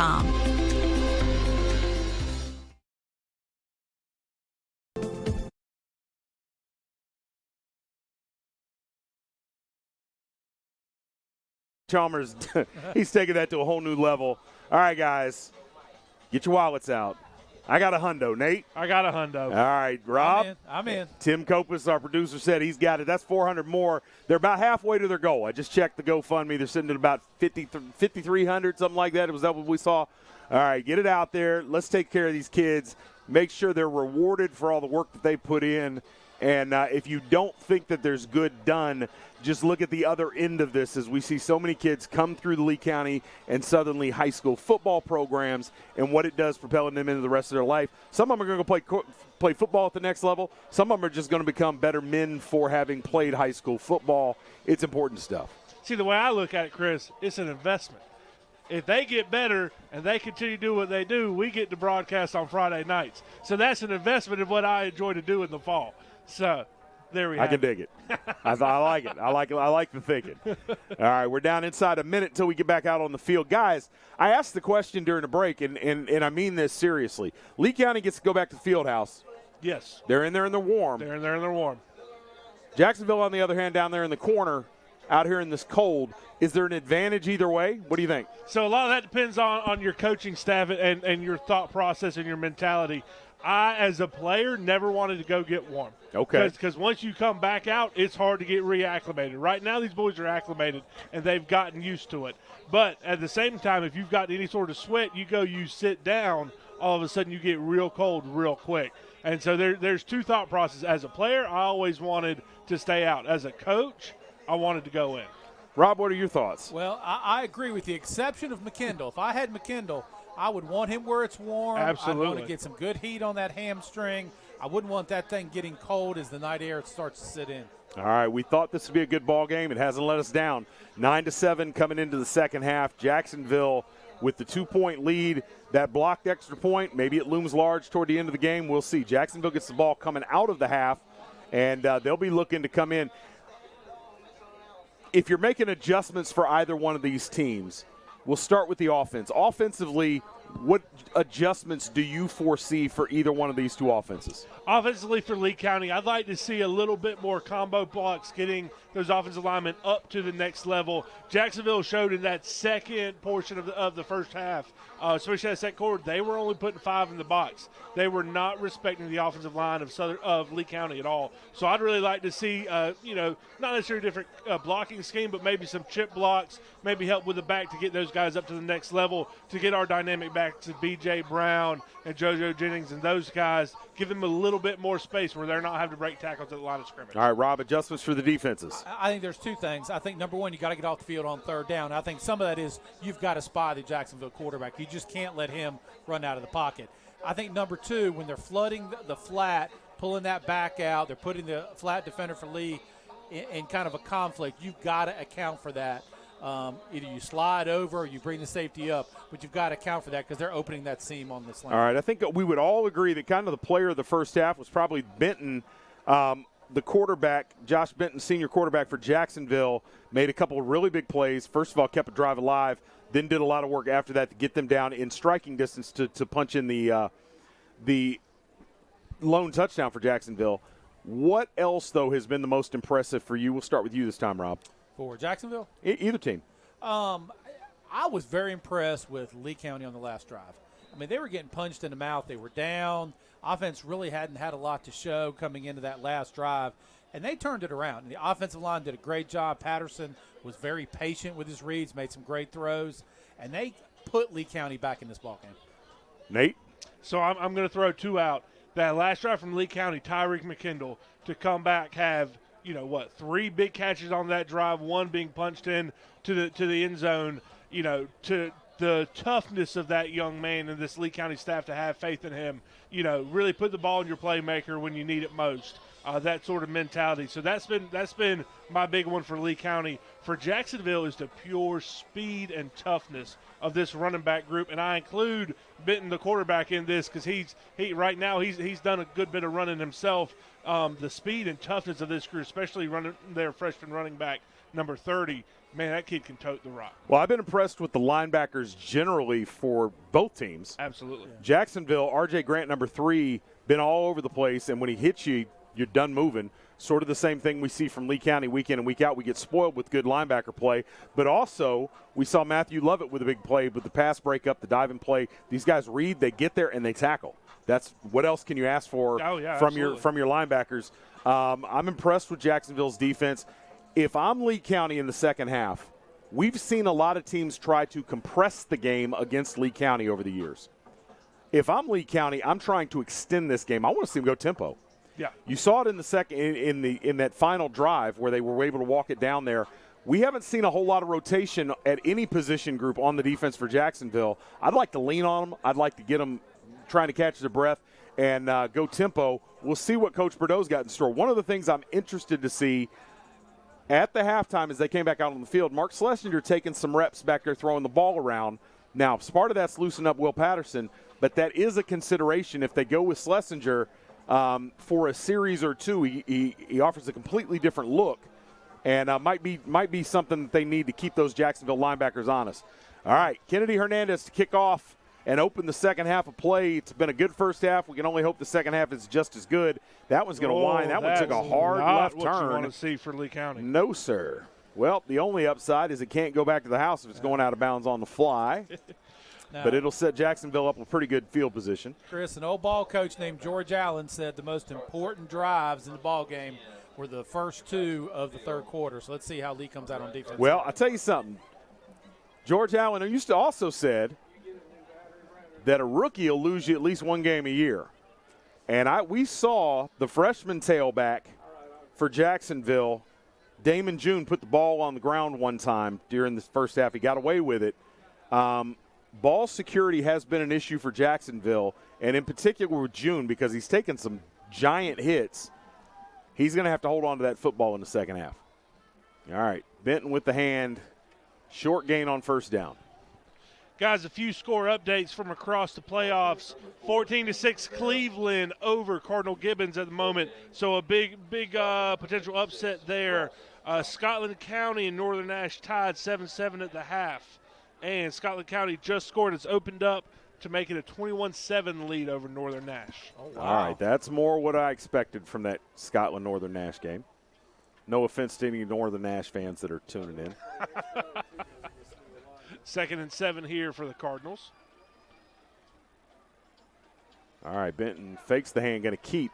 Dances outside, wrapped up and tackled. That's McKinley on the tackle. One of those Boom brothers that Jerry likes to talk about so much. I tell you what, Lee played that about as well as you can. Here again, they tackled everybody, and that's what you do against those triple option teams. Just tackle your assignment. All right, Isaiah McKinley in there on the stop. Lee County going with 4 linebackers and 3 defensive linemen. Big third down here for Lee County. I don't believe the Cardinals are in 4-down territory. And Nate, you see what we've seen an awful lot this season when they struggle to stop the run. JoJo Jennings has moved from his linebacker position to the end, so they're bookending with Landon Johnson. Quarterback pressure. Adesanya. Got it. Io's got him. 4th and a mile coming up for Jacksonville. Io Adesanya, the sophomore linebackers making themselves known. And I'm going to tell you guys, the play of Adesanya and McKinley, Isaiah McKinley at the linebacker position, has given Coach Bordeaux the flexibility to move JoJo around. They've moved him to end. And when you've got Landon Johnson on one end and JoJo Jennings on the other, you have a problem trying to block both those guys. Pressure's a wonderful thing, isn't it? It really is. Lee County 1-man back. Looks like number 3, Eli Garrison back. All right, here's the punt. No pressure. That's as well as we've seen anybody block in punt protection in a couple of years against Lee County, I think. Yeah, they go to that shield punt alignment, and that does make it a lot more difficult to block. All right, 1st and 10. Lee County holds and gets it back down 2. They'll take over at the 44-yard line. The shortest drive in terms of clock burnt by Jacksonville by a long stretch there. Less than 2.5 minutes comes off the clock. We'll see what Lee County's got in store. B.J. Brown will open up a tailback 4 wide. Tyrik McKinley is still in there at wide receiver. He's on the near side, split wide. Lee County out in a doubles formation here. Brown stumbled a little bit. Looked like he tripped over Patterson. He'll be stopped in the backfield for his first negative gain of the night. Number 43, Patello Leah on the tackle. You know, I mentioned it earlier, but the defensive ends for Jacksonville continue to squeeze this down. At some point, Patterson's going to need to pull that ball and make him pay for it. Patterson, not a quarterback, accustomed to beating people with his feet. All right, he drops. Plenty of time. Gets it out late and hangs that out there. You know, guys, I get it, but that is so wide open. He's at least got to show them that they've got a key on the quarterback. All right, Noah Gibson there with the pass breakup. Co-leader in interceptions on the season for the Cardinals. Just a pair of them, but good coverage there on Kenyon Palmer as Patterson was trying to get him there. That'll bring up 3rd and 10. Lee County coming to trips to the wide side of the field, nearest all of you at home watching. All right, McKinley out wide, Peoples, and then Garrison in the slot, and then Kenyon Palmer. Yeah, look for tunnel here. Kenyon Palmer all by himself up there up top. Nope, going down the field to Kenyon Palmer at the sticks. Has it, cuts it back inside, needed 10, got 11. Kenyon Palmer with a 14 back to 12 hitch route. Great route for number 1, Kenyon Palmer. Well, great coverage on 2nd down by Gibson.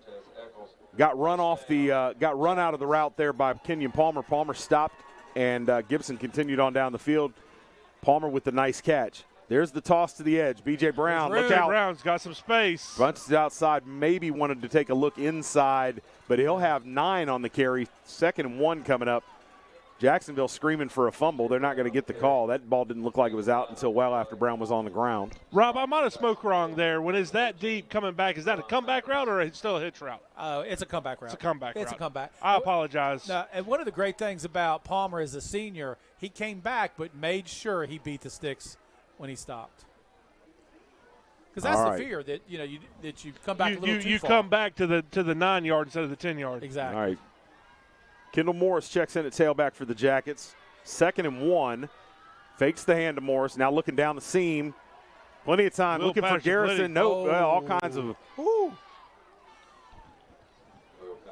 Looks like we had a corner route and a post route that ran into one another. Ran into each other. And you know, Nate, how much is the timing thrown off with McKinley running that so much slower than he would normally? I think these receivers are taught steps, right? You're taught 8 steps and break, 12 yards and break. Usually when they're running that, Tyrik McKinley is so much faster than everyone else. By the time that other wide receiver is cut, Tyrik McKinley's gone. All right, Jennings in the tailback, needed a yard, gets about 3 on the play, and that'll be a Lee County first down. 8 minutes to go in the 3rd quarter. McKinley checked out of the game. There's a lot of players rotating in and out. Aaron Wallace checks in at the wide receiver position. He's all by himself down here on the near side. Again, Wallace the fastest of the Jackets. Lee County trips to the wide side, far from all of you at home watching. All right, fakes to Brown, looking for Wallace. Wallace looking to screen. Doesn't really get free, but he'll have positive yardage out for about 4 yards. Second down coming up. Guys, one thing to watch, number 3 from Jacksonville, R.J. Grant, real slow to get up. Still moseying his way back to their side of the line of scrimmage. All right, number 2, McKinley checks back in for Lee County. And Nate, he is jumping on that tunnel screen really fast. Yes, he is. All right, there's. They got a player down on the far side. Looks like we're gonna have a medical timeout. All right. That's number 35 for Jacksonville that was coming favoring that left shoulder. That's junior linebacker Alex Connery, 6'3", 205. Again, we talked about the length in the opening. This is a long team, Jacksonville. Looks like a basketball squad out there, doesn't it, Rob? Yeah, they really do. Not bringing a ton of tail to the party, but they are long and lean. Yeah, I was kind of noticing that with their linebackers. Stance just drives me nuts. And, they really stand straight up in their stances, which is incredibly unusual. And normally you would find that leads to poor tackling, but they've tackled pretty well tonight. All right, so they'll tend to the injured player on the sideline. If I'm Lee County, knowing that number 3, R.J. Grant, went out, well, no, he's not out of the ball game. He's not the one they called the medical timeout for. No, it was. Was it 35? It was 35, Connery, that Alex checked Connery. out. And they rotated in, I believe, number 45, Evan Henderson, checks into the game for him. There's McKinley, breaks out of a tackle, drags another, dancing. He'll be inside the 10-yard line. First and goal coming up for the Jackets. And McKinley, even on one leg, is still a force to be reckoned with. 7:08 to go, clock stops, and they wind it. Boy, they don't mess around winding that clock. I'm not sure how, since he was pushed out of bounds there. All right. So they've got it marked right at the 10-yard line. No first down available here. This is first and goal. Patterson hands to Brown. Brown up the middle, picking his way, dancing. That forward lean has it down to about the 1-yard line.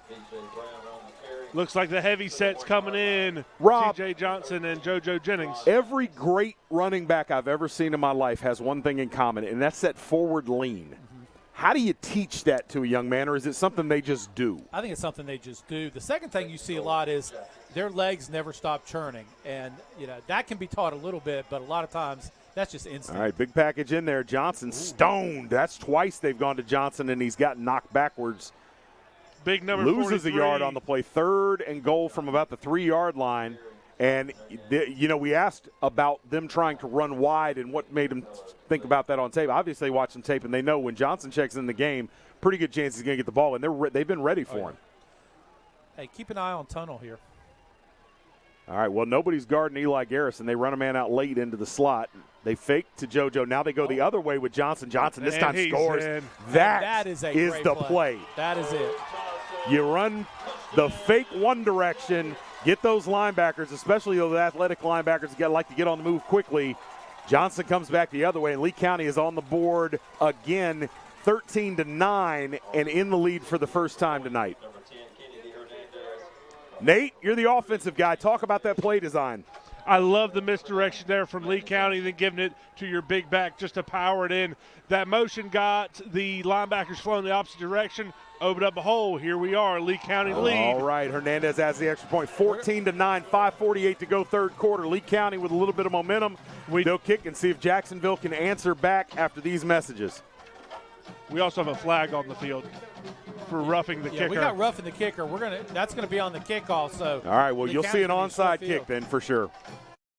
Lamco Homes, from concept to design, constructed to fit your lifestyle. We use only top quality finishes to make our house your home. Lamco Homes, our standards are others' options.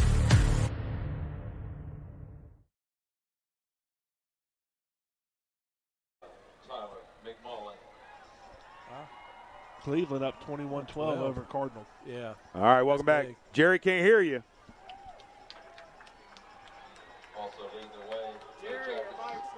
Is Jerry celebrating? Jerry's so excited down there, he forgot to turn his mic on. There he goes. Oh, now nope, it's on. Uh-oh. We got battery issues. The production staff will get on that anyway. Here we go. I have a feeling live TV, guys. Coach Jerry was talking about how excited this fan base is for the Lee County Yellow Jackets. All right, they're going to walk this 15-yard penalty off. Or did they call? Nope, it's not going to be 15. They're going to walk off 5. So it's running into the kicker. Must have been kicking foot. Kennedy Hernandez has a wide array of trick kicks up his sleeve. We could see the high spinner that he just tries to get over that top line. We could see anything. There's room in the middle. Here we go. But instead, he's going to kick it deep, and I'm surprised by that, got to be honest. Fielded about the 7-yard line, and here we go. Good return out to about the 25-yard line. Jackson will take over 1st and 10, 5:47 to go in the third quarter. Lee County defense starting to pin their ears back a little bit. We'll see if that confidence spills over into this drive. Guys, you kind of felt like coming after halftime that Lee kind of carried that momentum over from the end of the first half. Absolutely. Lee County really came out, had a big defensive stop there for Jacksonville at the beginning of the second half, then marches down the field, puts one in. Great beginning to the second half for the Yellow Jackets.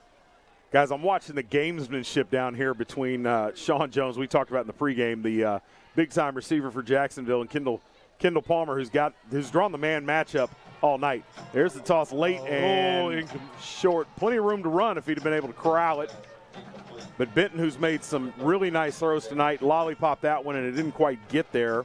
Damon June, number 30, on the attempted reception there. It's a back that just squirted out. He did have room, Chris, you're right, but Benton couldn't complete it. All right, June gonna finish. Got to be around 800 yards at this point. Guys, that's a 1,000-yard back the next 3 years. Oh, most definitely. Oh, without a doubt. I will keep my eyes on him for a while. And at 235 as a freshman, man. Guys, big milestone tonight for number 12, Will Patterson. Tonight he has eclipsed the 2,000-yard mark on the season. All right. Benton drops, throws it late, and has his man, Sean Jones. Jones tucks it away, be dragged down at the 45. Can't let him get away from you. And maybe a little bit of peeking into the backfield, guys? Yeah, a little bit. They ran a little trail route where the lead receiver kind of cut out, and both Lee County defenders followed him, which opened up the inside seam. All right, Lee County with a one high safety look. Palmer and Wallace man up on the outside. In the middle field is Jeremiah Eatman, who has really had a good run of ball games here in the last 4 or 5 weeks. Benton from the gun. Gets the screen of their own, and Jones, man. I tell you what, I think maybe it's the cold, because you saw on that last pass play where they completed it, he caught it 2 or 3 times. Yeah, he did. And that screen never looked good. And, you know, he's got his hands balled up into a fist, maybe cold hands. Boy, that ball popped up. I thought Palmer was going to actually pick that one off. Absolutely. And one thing we're seeing, this Lee County defense seems to have gotten in the head of the Jacksonville offense a little bit. We're seeing them throw the ball around a little bit more than we did the first half. All right, 3-man defensive front for Lee County. Benton keeps it and mashed. Going after a gain of about 2. Isaiah McKinley there with T.J. Johnson to stop that for very little gain. 3rd down coming up, big play. Lee County so far having a great second half, stopping that RPO triple option of the Cardinals. Rob, I talked a lot and have talked for a couple of weeks about all the depth on the defensive line for Lee County. What we're seeing tonight is the depth at the linebacker position. You take one of your starters out there and put him in there at the defensive end position, and they've still got 4 quality ball players out there at the linebacker spot. Oh, yeah, and you're bringing different types of skill set, too, that's hard for the offense to compete. All right, Benton on 3rd down. There's the snap. Fakes. Looking. Got his face. Got him. Nice route. Nice delivery. That ball was there on a rope as he finds his man Tristan Shapiro, who's had the big night so far in the pass game, and that'll be another Jacksonville first down. 4 minutes to go in the third quarter. And that still continues to be an issue for Lee County, getting off the field on third down. That mid-level passing game is hard to defend against, Chris. Well, guys, I'm going to tell you, I'm surprised by how much cushion they're giving on the outside. How is that playing into the success that they're having on those crossing routes? Well, he's finding that in-between zone between the flat and the seam. The flat defender tends to push out, and it's just coming right inside of it. All right, 1st and 10. Benton keeps, wrapped up. Nice. JoJo Jennings, the first man there. T.J. Johnson there to help him out. And a gain of about a yard on 1st down. One thing we're starting to see, guys, it appears Jacksonville is starting to run away from number 9, Landon Johnson. Looks like Landon's been flipping to the field a majority of the night. We've seen a lot of plays going to the short side of the field. All right. That's the first time we've seen Benton go over to the sideline to get a play. They talked about it an awful long time. Now he's out there barking out signals. Inside 3 minutes to go. It's interesting because Jacksonville looks like they're playing with tempo, but by the time they run that play clock down, they really are methodical on offense. All right, Benton fakes, throws it, and the block is missed by Shapiro, and Lee County able to jump onto that screen. It still gets positive yardage, and you've set up 3rd and about 4 here. So 4 down territory for Jacksonville. They're going to have 2 shots to get about 4 yards for the first down here. Lee County bringing in a big offensive lineman here. Jacksonville bringing him in. Jacksonville. That is a lot of linemen that just entered the game. That's number 76 for Jacksonville. Cameron Gray, they list him at 5'11", 250. I got a surprise for you. I don't think so. No, sir. Yeah, he passed 250 a long time ago. All right, Benton on 3rd down. 2:04 to go in the quarter. And there's a flag. Let's see what we got. I think we're going to have motion. Now he's moving the ball. The center. Yeah, he's moved the ball. They're saying that he's simulating the snap, and that's a costly penalty with 2 minutes to go in the 3rd quarter. Instead of 3rd and 4, you're going to have about 3rd and 9 here. If Jacksonville was thinking heavy set, run a power play here, that penalty definitely cost them and could very easily have a play change. All right, look out for Shapiro in the slot.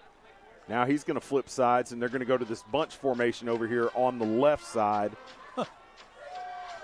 I think they're adjusting strength to where the 2 receiver is, and he kept moving around, which adjusted the Lee County defense. All right, Benton from the gun. Inside 2 minutes to go in the 3rd quarter. Drops. Here comes pressure, and gets it out there late. He hangs it up too high. And I tell you what, Jeremiah Eatman was there, took out Shapiro at the knee. Shapiro gets up gimpy, and a good job there by Eatman to get low and not come in and lead with that helmet. 4th and 8. Maybe 9 coming up here. 136, Jacksonville, no hesitation. They're going for this. Lee County struggled to get off the field on 3rd and 4th down. They need a stop here to get their offense back out on the field. All right, there you go. You see number 9, Landon Johnson, flipping sides again. A little cat and mouse here between Benton, the quarterback, and Landon Johnson, the defensive end, and now we got a timeout.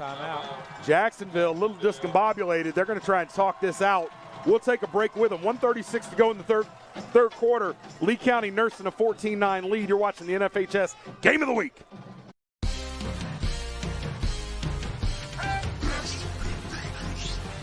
All you do is win, win, win, no matter what. We got you on our mind, we can never get enough. Every time you step into our building, everybody's hands go up. And they stay there, and they stay there, and they stay there. All you do is win, win, win. Put your hands in the air when you go there. Visit us online at ClassicNissanSanford.com or call 1-855-461-9595. Classic Nissan Sanford. Are back at the almost the end of the third. I had the crowd right here hyped for you guys. They are going crazy. They are going crazy over here right before the beginning of the quarter. This is the best fan section. Hey, the Jackets are going crazy, and it's game time, baby. All right, big 4th down. Benton drops. Here comes the pressure. Io getting after him. He throws it late, and a great catch sliding in there. Sean Jones, we talked about him in the pregame, how big an impact he has when he catches the football. That's a huge conversion. Jacksonville stays on the field. A minute and a half to go in the third quarter. I am really impressed with the arm strength of Benton tonight. Nate, did you see that on tape? Absolutely not. I saw very few pass plays. A lot of times he was throwing lollipops up there to blown coverages. His arm strength tonight to be able to zip that ball in on the run. I am impressed with this young man. All right, Jacksonville looking to take the lead there in the Remax red zone. Benton with a late instruction to his back. And now we got flags again. We got moving on the offensive line once again. Guys, I wonder if these offensive linemen, they're going up, they're getting set so early in the play clock, and then then Benton is changing the play, moving people. That is a long time to wait. What I was getting at when I talked about the pace, where they line up and it seems like they're playing with pace, but they're very methodical, it puts a lot of pressure on the defense to be in that stance that long. But you made the point, Nate. Your linemen, they get a little itchy after they stand there for too long. I can tell you, I'm a big guy. I've sat down there in that three-point for a long time. It's not fun. That's punishment, man. All right, Benton on 1st and 15, going to keep up the middle, wrapped up. He's going to get positive yardage, gets him about back to the original line of scrimmage. 2nd and 10 coming up. Prince Lamison checks in for the Jackets. And I believe that's Ross Johnson checking out. It is. Good eyes there, Chris. All right. Could bring up a 2nd and 10. Well, I don't know that we're going to get another play before the end of the quarter. We'll see if Jacksonville likes what they see. Less time on the game clock than there is on the play clock. So if they don't like the look, they'll just run this down to zeros. Game clock at 8. I think they're going to go for it. All right, Benton takes a snap, hands it inside, and the big man gets about 4 on the carry. We got a flag coming from the way back, Judge. This could be face mask. I think it's a horse collar. I'm going to go with an illegal chop block just because that's the only thing left in that in that region. All right, Damon June with good positive yardage. We'll see what the flag is. There's a conference, and the players aren't giving anything away. We're having a Rotary meeting out there. Nobody seems upset yet. Oh, Landon Johnson gave it away. This is going against the Jackets. And it is a face mask. Rob Patterson, you win. Well. All right, so that'll get him half the distance. That's down to the 7-yard line. 1st and goal coming up for Jacksonville as we go to double zeros in the third quarter. This is a good one, guys. We'll be back with 4-quarter action. Or no, you can't. We can't end the quarter on the. You're right. Can't end the quarter on a penalty. You're gonna have an untimed down. All right. Benton 1st and goal from the 7. And he's going to picks his way. He'll get about half of it. He's down to about the 3-yard line before he's pushed backwards by a swarm of Jackets. And that will take us to the end of the third quarter. Fourth quarter action right around the corner. You're watching the NFHS Game of the Week brought to you by Wilkinson Cadillac and a host of other sponsors. WilkinsonCars.com. Come visit us at our new location in Sanford. With the same great staff and the same great service. Test drive one of our many different vehicles. Check out our state-of-the-art service department and collision center, where our team can have you back on the road in no time. We're right across from Walmart at 3335 North Carolina 87 South. Schedule your appointment online at WilkinsonCars.com or call us at 919-842-3322. We guarantee we're the place to be at Wilkinson Chevrolet Cadillac Buick GMC. We are professional grade. He might have. Needed one. Or a part of one. Welcome back to the NFHS Game of the Week, brought to you by Wilkinson Cadillac. We're here at Paul B. Gay Stadium in Sanford, North Carolina, getting ready to start the fourth quarter here. Your Lee County Yellow Jackets up 14 against the Jacksonville Cardinals 9. Jacksonville knocking on the door, though, guys. Looks like they're going to be on about the 2-yard line with 2nd down to go. The officials getting some cardio in there, running it from 1 2-yard line to the other. 2nd and goal here. Josh Benton, senior quarterback, leading Jacksonville to the precipice of another lead in this game. Down 5, 14-9. Ooh, precipice. Good work. Not quite as good as plethora, but close. So, guys, if Jacksonville scores here, look for them to go for 2 to get a 3-point lead out of this. Well, I'm not sure. Not just because of that. I'm not sure they think they can block up the PAT. The PAT.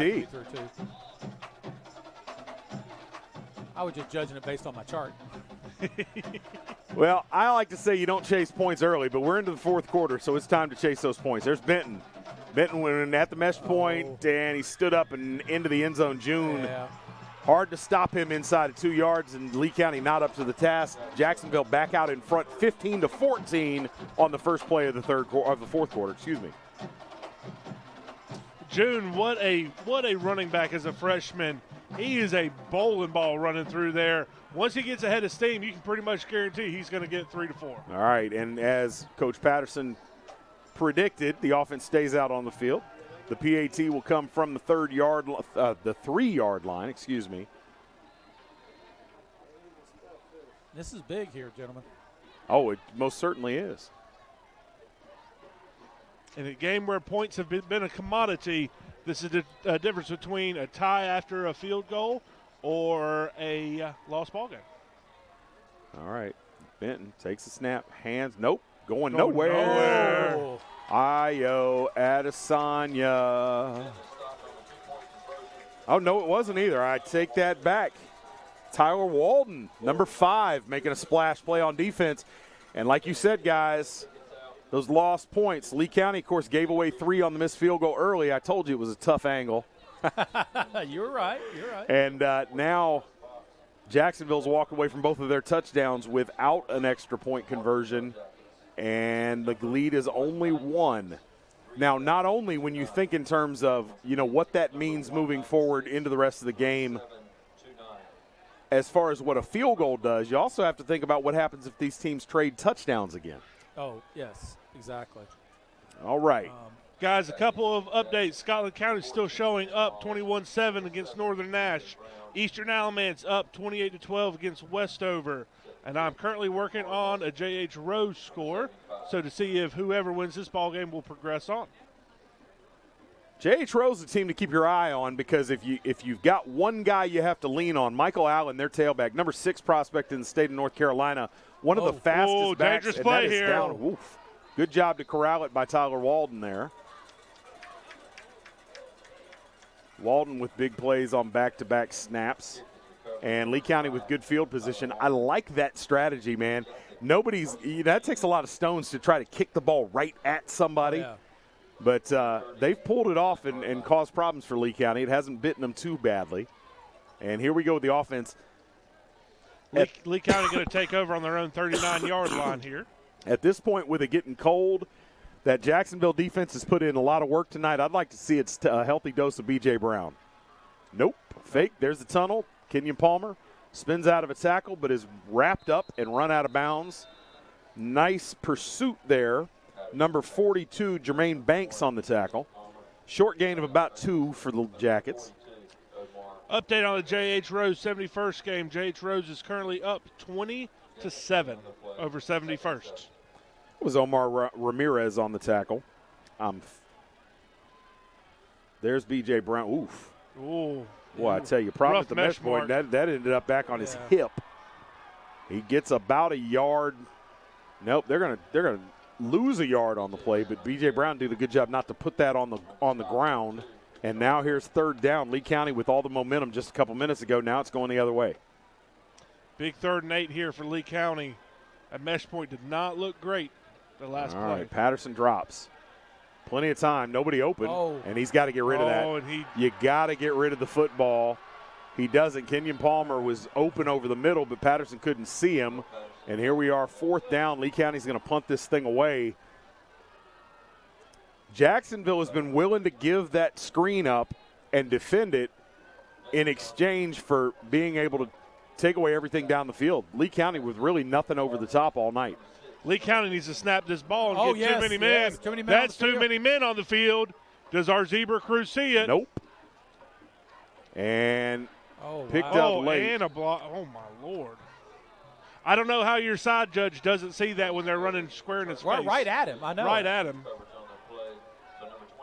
All right, Jacksonville Up 15-14. Ball at the 42-yard line, 1st and 10, 10-20. Possessions at a premium at this point in the ball game. And Lee County threw one away there. Lee County really needs a 3-and-out here. Get this ball back with about 7 minutes to go.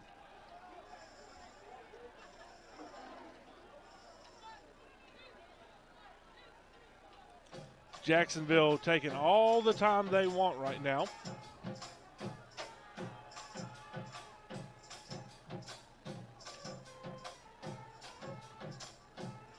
All right, Benton to the left, and he's going to have plenty of space. He's going to run out of bounds right at about the sticks.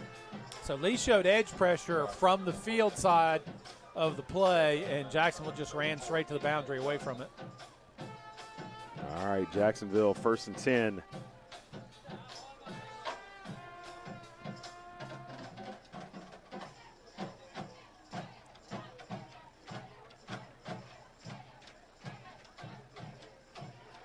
One thing we've seen, a change from Jacksonville. Their linemen were getting up and getting set.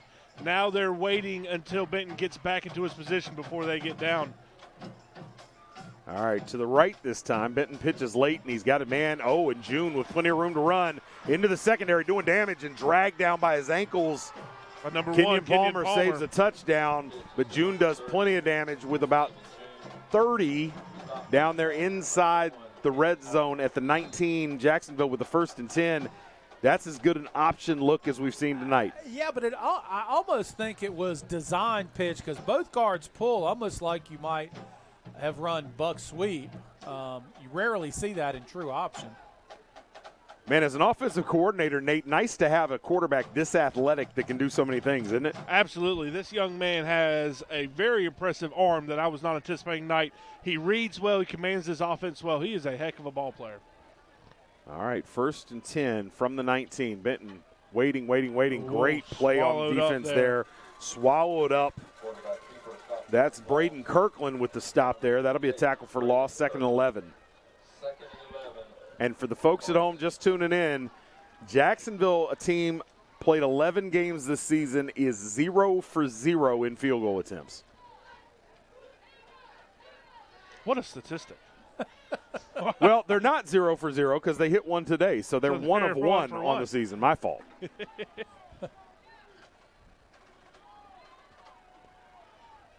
All right, Benton from the gun, 2 backs.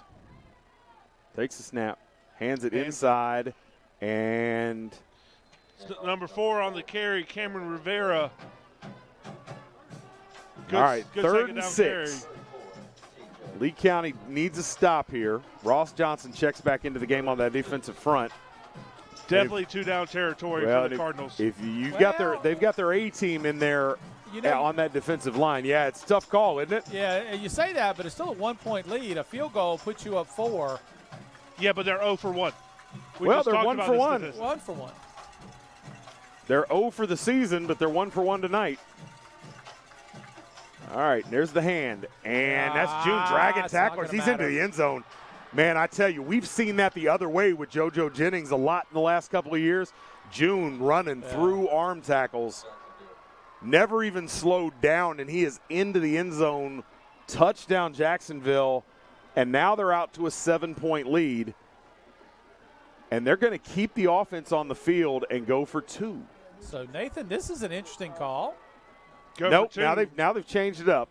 If you go for 2, you make it a 2-possession ball game. They're going for 2. The kicker is not in the game. My bad. Nope, they're running him on late. He didn't get the word. He thought they were going for 2. Here we go. Okay. All right. That would have been an Lee County easily blocked the first extra point attempt. They've had a knack for blocking kicks in the last couple of years. They're going to try and get this one. This would be huge. And it is not blocked, and the kick is up, and the kick is good. And Jacksonville, with 8 minutes to go in the game, is up 8. All right. Lee County got to get the offense going, Rob. Yeah, absolutely. As well as Jacksonville's run the ball, this series may be the ball game right now. All right. We'll see what kind of observations Coach Chalmers has got from the sideline. Jerry, can you hear me? Sir, I can hear you. All right, what's the mood like on that Lee County sideline right now? Well, as I've been walking through them all day, all night, all game long, I've been having them to kind of pick yourself up. Right now, they're a little down. You got some that's trying to cheer the other ones up. But, hey, man, this is not the time to be down. You're only down 8 points. A score and a 2-point conversion, the game is tied. So, as I keep going through, Chris, I'm going to definitely be motivating every last one of them. You can believe that. All right, we'll see how this goes the last 8 minutes. Lee County about to receive the kick. Back deep for the Jackets. B.J. Brown, the starting tailback, and Aaron Wallace, cornerback. We haven't seen anything get anywhere close to him. This Jacksonville strategy on the kickoff is interesting. They try to kick it on a line as hard as they can at one of the guys on that front line and hope that they misplay it.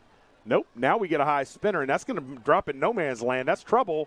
Oof, and bounces out of bounds. Goodness gracious. Lucky bounce there to get out of bounds because no one from Lee County was going over. They rocked him to sleep, and I tell you, that's when you pull that out. That's that old Don Simon kickoff game, isn't it, Nate? Yeah, Rob and I know that game all too well. Yeah. Special teams very often won us ball games, and stunts like that is what got us there. All right, the ball will be at the 35-yard line, 65 yards to pay dirt for Lee County here. Will Patterson needs to summon one of those great drives. Only going to get a couple more bites at this apple. From right to left, wind up at receiver. Tyrik McKinley, Eli Garrison, Isaiah Peoples, Kenyon Palmer. B.J. Brown is in the backfield with Patterson. Patterson drops, looking, got the screen. B.J. Brown, I tell you, lost his footing. Good pursuit there by the defense. Alex Connery, who we saw go out with an injury earlier, was there, and he chased that down from behind, and he really was the only Jacksonville defender with a shot at that. B.J. Brown, if he'd been able to get through that tackle, had blockers and a lot of brown grass. All right, Patterson drops, looking, gets it out late. Isaiah Peoples, that's a tough matchup when you got a man of that small stature going across, and the coverage was there. 3rd and 10 coming up for the Jackets, and this was not the start to the drive they were looking for. Evan Henderson on the coverage.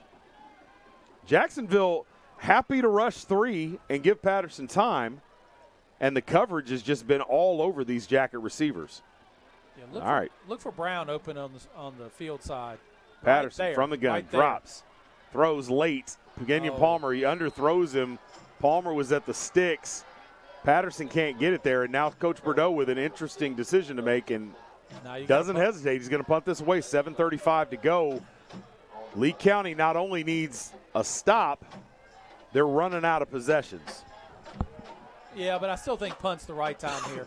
A lot of time left on the clock. All right, Johnson gets it out of there, and it'll be fielded. Oh, ball's down. We've got a flag on the backside as well. Be interested to see what this back judge calls.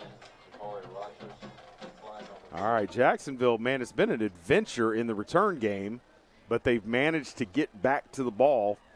It's got to be blocked in the back, loose with security. Has to be. I don't know what else it could be. He threw that so early, though. No one was down there. I don't know. I don't know what they're going to call here.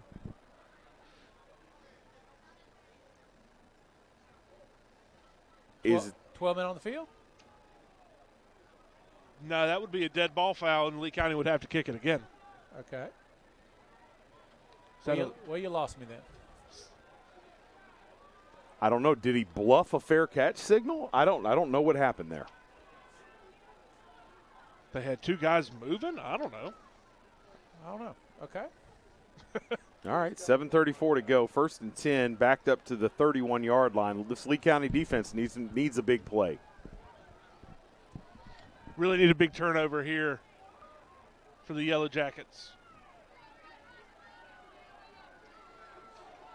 Lee County in a 3-man front. JoJo Jennings down on the near side end spot. Benton going to keep nowhere to go. It's out. Ball's out, and Benton fights his way back to it. He pitched it. There was no pitch man there.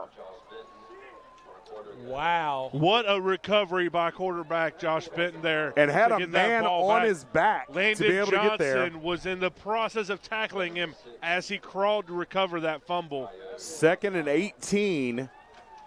Miscommunication there. Benton looking for a pitch man. There was nobody home. Jacksonville got very, very lucky. Benton is the athlete that he was to fall back on that. Well, Nate, I talked about ball security in the opening. Jacksonville's put the ball on the ground a number of times, but has always managed to come out of the pile with it. Benton on second down, running clock down, play clock down to 3. Now they're going to get a timeout. They'll talk about it. While they do, we'll take one last break. You're watching the NFHS Game of the Week. Lee County down 8 to visiting Jacksonville with 6:44 to go in the ballgame. Something big is coming. Something so big, it'll change the world of chicken sandwiches. Zaxby's new signature sandwich with Zax sauce or new spicy Zax sauce. Because the chicken sandwich war ain't over yet. The new signature sandwich. All the other little sandwiches can run along. We'll take it from here. All right, welcome back to Sanford, North Carolina. The home Lee County Yellow Jackets on the ropes against Jacksonville. They need a stop here. 2nd and 18. Rob, you said it during the break. If Jacksonville walks out of here with a win, that was the play right there. Oh, most definitely. I mean, Josh Benton with a great individual effort to climb back on that after he lost the football. Lee County has got to get off the field here. It's 2nd and 18. The down and distance is certainly in our favor. We just got to make something happen. All right. Jacksonville had to call a timeout there with the play clock about to run out. They have 1 left. Lee County with a full complement of 3. 4-man front from Lee County. A little bit different look than we've seen for a while.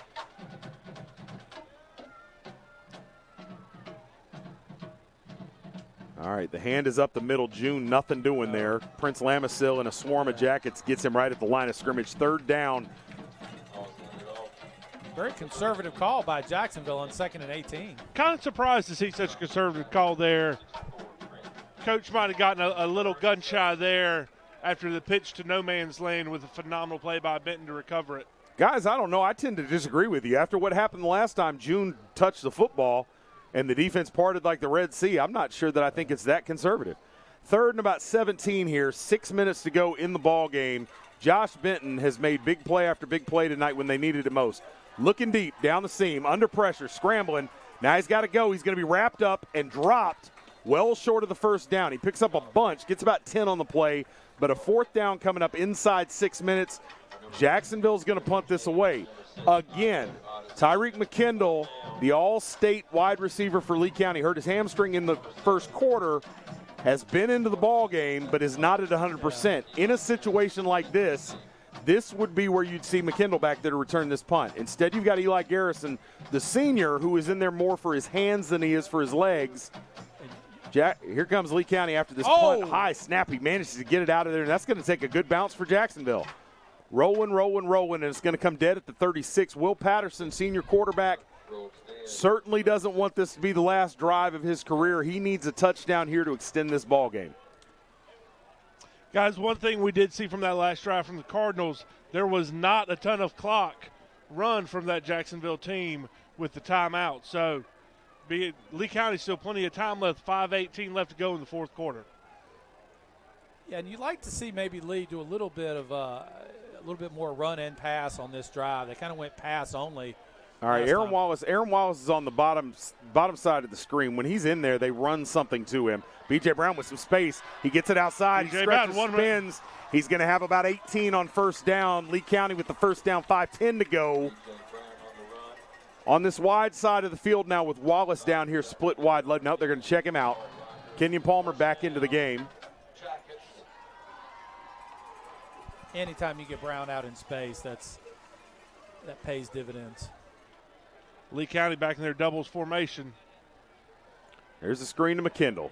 McKinley picking his way and dragging men down close to a 1st down. He'll have 8 or 9 on that. We'll see where they spot it. But 2nd and short coming up. We're down close to 4.5 minutes to go in the game. Looks like about a 6-yard, 7-yard gain there for McKinley. We'll bring up a 2nd and 3 or 4. 2nd and 4. Lee's got numbers here. Snaps, pitches it out there to Brown. Brown, here he goes. All right, cuts it up, cuts it in the middle, dancing in making men miss. He gets about 11 on the play. That'll be another Lee County first down at the 27, and Brown is down.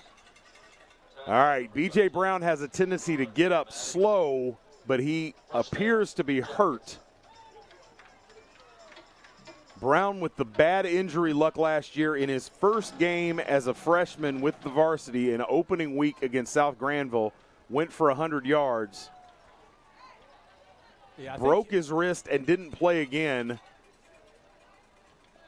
I think he was twisting to break free. He might have twisted that ankle a little bit. All right, well, he hobbles off on his own. He was trying to stay in the game. Kendall Morris will check in for the Jackets at tailback. Morris will run the same sets as B.J. Brown. They don't run anything different with Morris. Morris not as complete a back, but maybe even more dynamic in terms of straight line speed. At the 27-yard line, 4:22 to go. Lee County got to punch it in here. Clock winds, 4:15. Patterson drops, gets it out quick, and throws it low to Palmer. And they're going to call it incomplete. Looked like his hands were under it from here. The sideline thinks so too. And this will be 2nd and 10. All right, and Patterson checks out. Mark Schlesinger, the junior backup, is into the game. Interesting. They can do anything with him. He can throw the ball around, but he also is a threat to run. Patterson, for all of his strengths, not a mobile quarterback. Schlesinger not only runs, he runs hard. All right, fakes. He's going to throw it. Scrambling, moving, rolling, got to get it out of there, throws it high and away. Good job to get rid of it. I'm going to tell you, good job not to take the big sack, but boy, that was dangerous. Woo. Schlesinger's out. That is Schlesinger's first incompletion of the season. And Patterson is back out, 3rd and 10. What do you guys think of the switch there this late in the game? Well, it was interesting given the call. I kind of thought they'd run zone read with him and try to get him out in space as those ends have been crashing in, but that was kind of a unique call there. All right. No chance that you come up short and kick the field goal here, right? This is 4-down territory? Absolutely 4-down territory. Just checking in with you guys. Yeah. All right, Patterson from the gun. Clock stopped with 4:06. Drops. Looking, got nothing. He's got the middle and open. He's got to get rid of that. You got to get rid of that Will football. Patterson held on to it just too long. 2 sacks that they just could not afford. Now you've got 4th and a mile. 4th and 21 coming up. Lee County's going to have to go for it. All right, you can't even. The clock's not running. I'm not sure why. Because that's home cooking. All right. Kenyon Palmer's got to be the guy here. Give him a 50-50 ball and let him go up and get it. And they don't even run Palmer into the routes. Make sure you're over the stick. Throws it. Now Palmer late, and you're not even close. Interesting there. Interesting group of routes that were run. 3:50 to go. Lee County turns it over. They were poised to punch that in. A sack and then a short throw there. And they're running out of time here in Lee County. But you got to make sure on 4th and long that the routes take you to the first down marker. You would have almost in that situation just punted and just allowed your timeouts and your defense to hold. All right, Lee County still has 3 timeouts. If they can get a stop here, they've got a shot. Jacksonville looking to run this clock out. A first down or 2, and this thing's going to be over, guys. Rob brought a great point up, though. Seabordeaux and the Yellow Jackets do have 3 timeouts left in their back pocket. All right, Benton, hands up the middle. Stacked up. No, he's going wide. He faked me out with the action there and loses a couple. Wrapped up by number 9, Landon Johnson. Clock ticking down to 3.5. Got a full 35 seconds left on that play clock. They can get this thing down to about 3 minutes before they snap it. 2nd and 12. Yeah, kind of curious not calling a timeout there since you had a tackle for loss.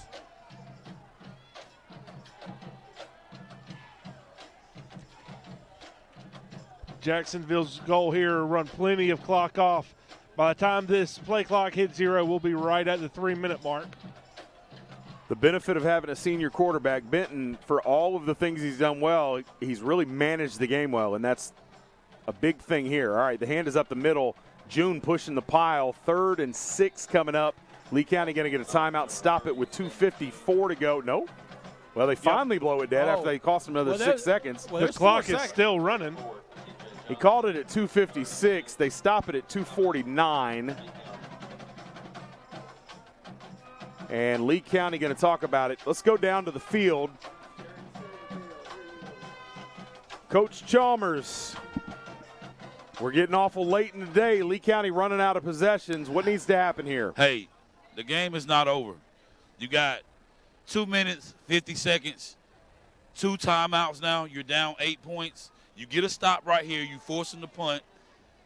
And like we said all year, it's going to lie in the hands of Will. All right. Hey, man, it's going to lie in his hands on this last drive. I feel that they will get the ball back.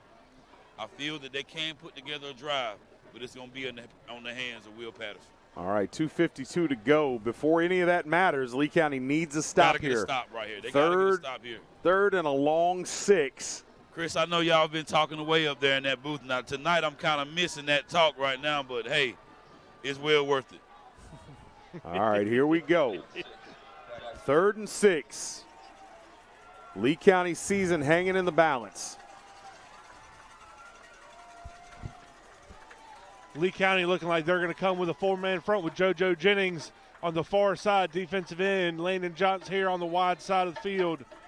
If you're Jacksonville, there's no chance you put this ball in the air, right? Without a doubt. All right, Benton, hands. No, Benton's going to keep it and drag down. Nice tackle by Io Adesanya. Lee County will get another timeout, and that'll stop the clock. It's 4th and 4. The punt team will come out. You have to think for Jacksonville. You don't get cute here, do you? No, but I got a question, gentlemen. It's 4th and 4, which, you know, you jump off sides, you do anything silly, you give up a first down. But given the struggles of the offense, do we try to block this? Absolutely. I love to come after it, though. I tell you, the way that they're defending that punt, even with the bad snap earlier, Lee County not really able to get to that. I don't know. I think I let the offense come out there one time and let those seniors on that offense walk it down the field. And the punts coming out of here have not been long anyway. But on the flip side of that, I don't know what the cupboard has in terms of punt returners. Eli Garrison, again, has done a great job for a couple of years fielding punts. Not the most dynamic guy in the return game. And Eli Garrison, we're sitting here looking at right at the 37-yard line. Guys, they're going to go for this. They're going for this. Wow. Faith in your senior quarterback here. Now, wait a minute. They may be trying to get They could be a hard count. Yeah, let's. They have a timeout left. I cannot envision them running a play here. And they're running from under center. This is really – there's no chance they're snapping this. Yeah, this is not going to be snapped. He's going to bob his head here in a second. There he goes. 10 on the play clock, and they're not even going to run it down. Lee County knew. Yeah. Jacksonville going to get the timeout. It's worth the shot, I suppose. I don't like burning a timeout there. I don't either, especially since it's your last timeout. Yeah. Because you never know. You never know. But at the same time, you can't take the delay a game because then if you get an offsides on the punt or running into the kicker, you don't get the free first down. So it's an analysis going on there, and I think I'm with Bo Williams on that one. Even though I would like to have that last timeout in my pocket. Eli Garrison deep for the Jackets. Jackets have blocked a lot of kicks over the years, but they've also run into the kicker a lot over the years. They're bringing 11. Here they come. You've got your starters from the defense in there all over the field. Still can't jump. Still got to watch the ball. Here's the snap. They're coming. They don't get there, and they. What happened? Bad kick. Oh my God! Awful kick. Punter missed it. God. He looked Punter up. Missed it. He looked up and he missed the football. He missed the football. Lee County's going to take over at the 34-yard line of the Cardinals. There's your Christmas present, Lee County. Wow. There's your Christmas present. Suddenly the clock is not an issue. Do something with it. Suddenly the clock's not an issue. You got 2:42 to go. B.J. Brown back in the ball game. 2:42 and a timeout left. You got plenty of time to do a lot of different things. The pitch is to Tyrik McKinley. McKinley on one leg cuts it up. He's got positive yardage. That'll get him about 4. 2nd and 6 coming. 2.5 to go. Little surprised that they're using McKinley trying to – I mean, he's hobbled. It's obvious. Yeah, but he's your best. I mean, you're going to go with your best. All right. 2nd down call, 2nd and 6. Clock at 2:20. Brown in the backfield.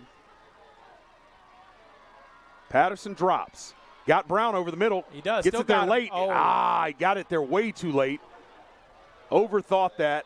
I don't know what he saw, but Brown came out of the backfield unchecked, and then by the time Patterson got there, he was well covered, and he threw it behind him. 2:12 clock stop. They can take a breath. I tell you, Nathan, you and I have been coaching for a long time. I have never seen a play like that punt. And I've coached a lot of really bad JV football teams, and I've never seen someone miss a punt like that. All right, 2 downs here to pick up the first down. They need 6. 2:12 to go. 3rd and 6 at the 29. The hand to Brown. Brown cuts inside. There he goes. Woof. Brown going to be right at the sticks. Oh, my goodness. This could be a foot short. They want to move. They want to move on the other side. The side judge is calling it. Boy, they want to move. The side judge is motioning for him, or was. I tell you, the chain gang wanted to move. Woo! Oh, they're calling it a 4th and good gracious. Wow. That's a tough spot. Chris, this is where being in the gun, which you preach about all the time, is a challenge. There we go. We're going to get a measure here.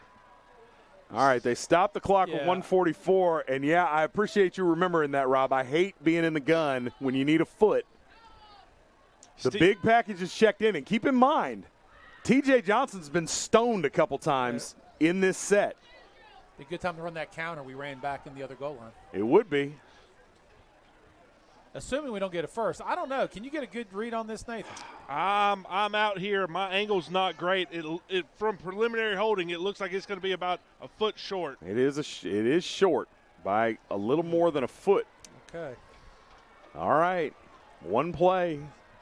Good job there, Steve Bordeaux, getting to wag his chin at the referee and hoping to get a little timeout action with his team. If you don't convert here, this is over. This is ballgame. Absolutely. All right.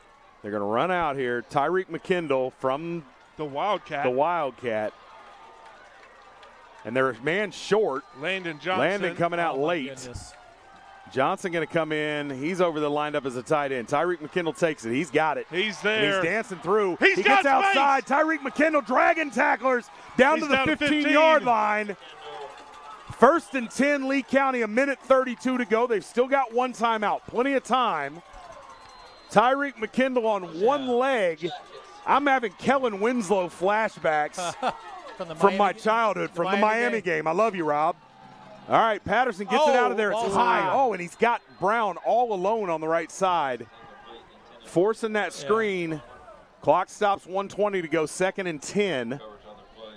Lee County down in the Remax red zone. They seem like they've been threatening all night. Or all in the entire second half and just haven't been able to get anything. They're scoreless so far in the second half. One thing else to notice, how quickly that ball was set and the clock was wound from it's been all night. The White Hat. All night. Oh, my goodness. All right, here we go. 1:20 to go, 2nd and 10 at the 14. The snap, the hand is to B.J. Brown. B.J. gets it outside. Working his way up the field. He's going to be close to a first down. Brought down about 1.5 yards short. 3rd and short coming up. Now, this gets dicey because you want to run that short yardage package in, but they're all the way across the field. 1:04 to go. There's time here. There's time. We did get it. Patterson hands to Brown. Brown stoned in the backfield. Big 4th down coming up. Brown fights forward, but just gets back to the line of scrimmage. And Coach Bordeaux is going to burn that last time out with 54 seconds to go. No reason taking it home with you. What's the play call, Nate? Ooh, play call. I go back to the Wildcat with a 2-back set with T.J. Johnson and JoJo Jennings with Tyrik McKinley receiving it. Jerry, time to make your money, brother. We've called these guys all year. At this point in the ball game, 4th and 2. Yep. 54 seconds to go. Everything is on the line. Yeah. What do you run? You see the play that they just ran with Tyrik in the back? I'm running that the rest of the game. If you ask me, they're going to get it off this play. You run that to me. I'm giving y'all my opinion. You run that play again. Yes, sir. That's it. They run it. That's it right there. McKinley rolling out there. Yeah. So here we go right here. Nope, Patterson is in the game. No. McKinley up on the high side. I think Jerry's right. I think you run that. If you run that, you keep running it till you score. Big 4th and 3 here for Lee County. B.J. Brown at tailback. 4 wide for Lee County. 4th and 2. Boy, there's a lot of men in the box there for Jacksonville. All right, Tyrik McKinley in McKinley motion. Oh, and they jumped. They jumped, and Jacksonville gives up the first down on the jet motion by McKinley. The defensive end, number 42 for Jacksonville, Amar Ramirez, jumps right off sides. That's reputation buying you one. You see McKinley come in motion, and you think, all right, they're leaning on him. You're getting that jet sweep coming, and he jumped off sides at the most inopportune time for the Cardinals. And now Lee County's got 1st and goal from the 3. Don't overthink this. Run the football. You got plenty of time to run this thing 3 or 4 times. Oh, yeah. Jacksonville coaches have got to be going nuts over there. I mean, you drop your punt, you jump off sides on 4th and 3. All right, so 1st and goal from the 3, and we've got an officials timeout. What's the problem here? They're going to conference, and here comes the big package in. That worked out well. And I'm going to tell you right now, are you going to see? Yep. Are we going to see the Wildcat, or is Patterson going to stay in there? Patterson's coming out. And Jerry is a soothsayer. You're going to see this Wildcat until this game is over. Yeah, JoJo Jennings lined up at quarterback. Not the power Jennings, look, though. There's Johnson fighting. He's short. Plenty of time. Get it up and run it again. Here we go. All right. If you can keep him out 4 times, you've earned it. JoJo Jennings at quarterback. Ball at the 2-yard line. Jennings keeps, runs. He's in! Touchdown, Jenkins! 34 34 seconds to go. Now you've got to go for 2. You got to go for 2. 22-20 with 34 seconds to go for Lee County. Do you keep the same package in? It looks like that's what they're going to do. Absolutely, you keep the same package in.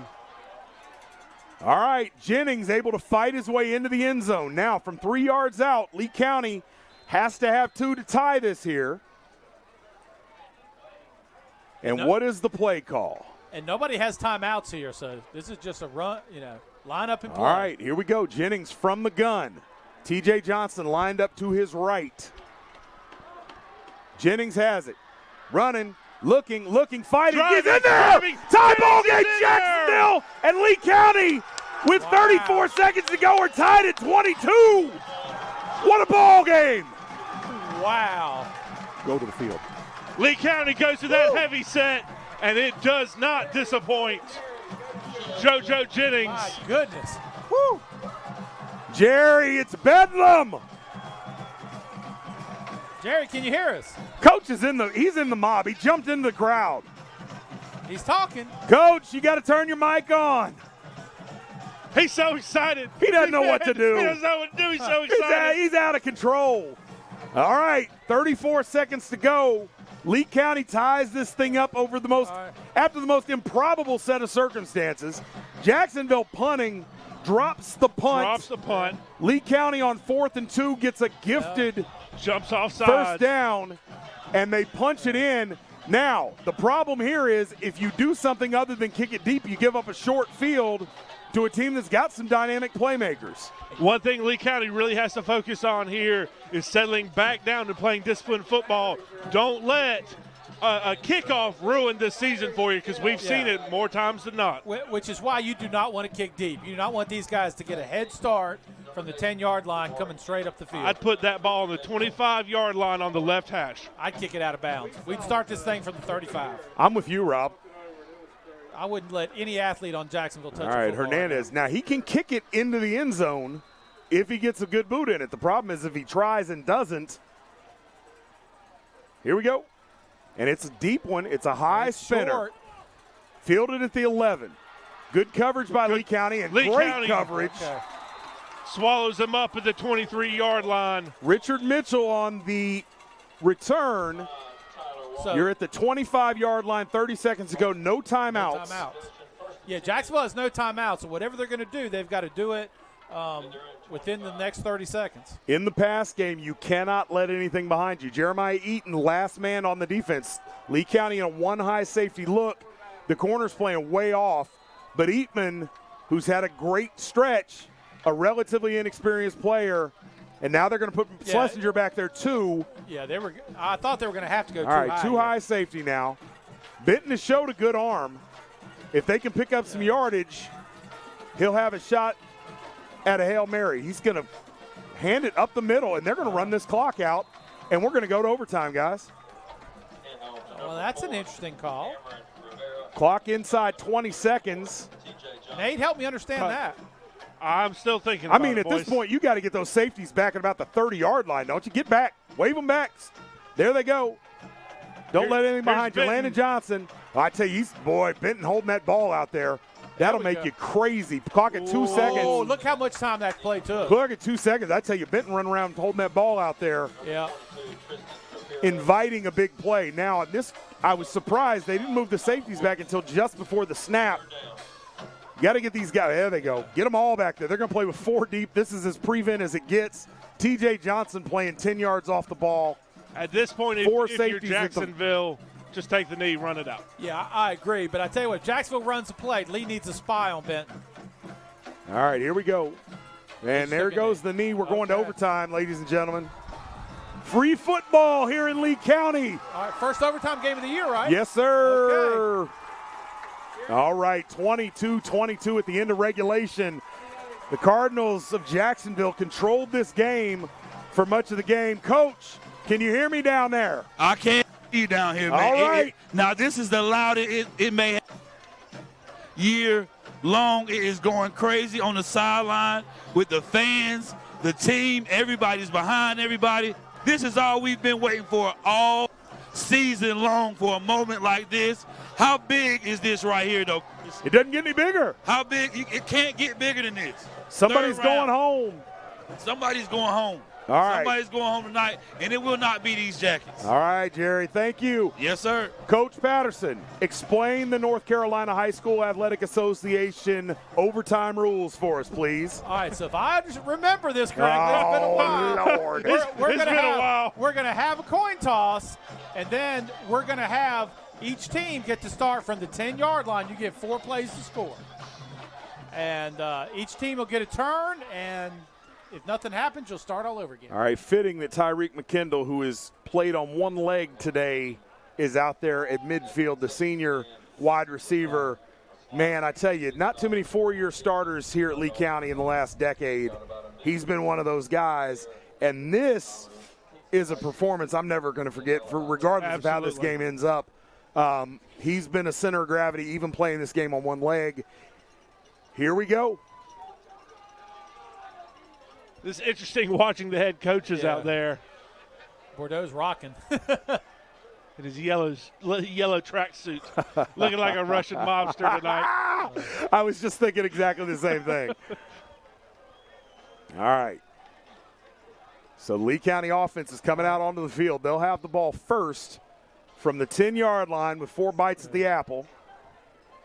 Guys, we have been getting updates. I apologize. I haven't been transferring them over to the broadcast, but Northern Nash is currently up 26-21 late over Scotland County. What? Thanks to our boy Ed Burgess for sending this in to us. What? 26-21 Northern Nash. I'm stunned. As we sit.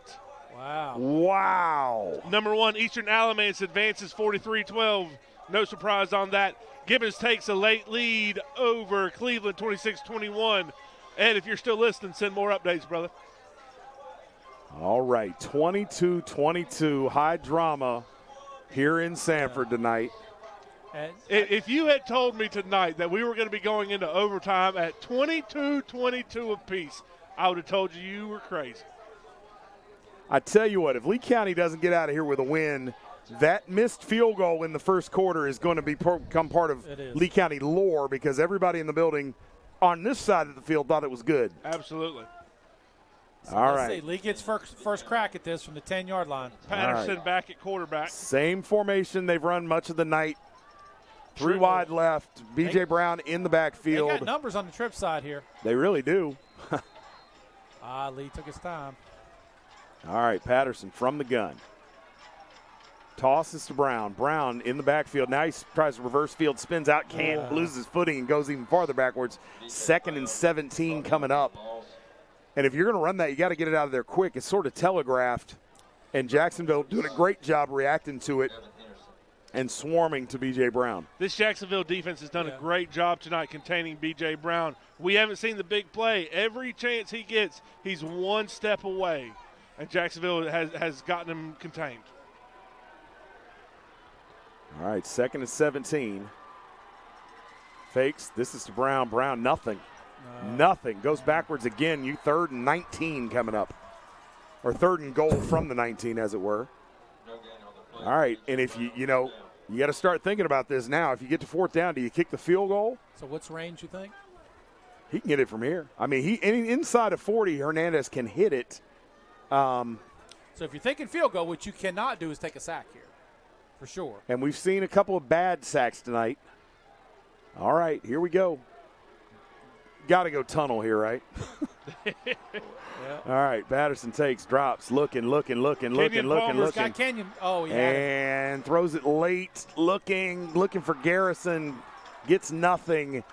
And we've got 4th down from the 19. Here comes the kicking crew. And here comes Kennedy Hernandez, who missed one from the right hash in the first quarter from about 22 yards. But they are sitting right on the crown. This is closer to straight on, well within his range. He hit from 43 earlier this year. This will be from 35. And like you said, Nate, dead on. And Hernandez certainly wanted a chance to redeem himself. The hold is down, kick is up, kick is wobbling, and it is no good. No good. And Jacksonville, with points here, wins the ball game. His Lee County defense needs a play. Jacksonville, possession, 1st and 10 at the 10-yard line. Another update from a school that we watched earlier this year. Glenn, at the number 5 seed, shut out by the number 13 seed, East Forsyth. Wow. 14-0. All right, 10 yards to go for Jacksonville to win this thing and advance. Lee County needs a play on defense.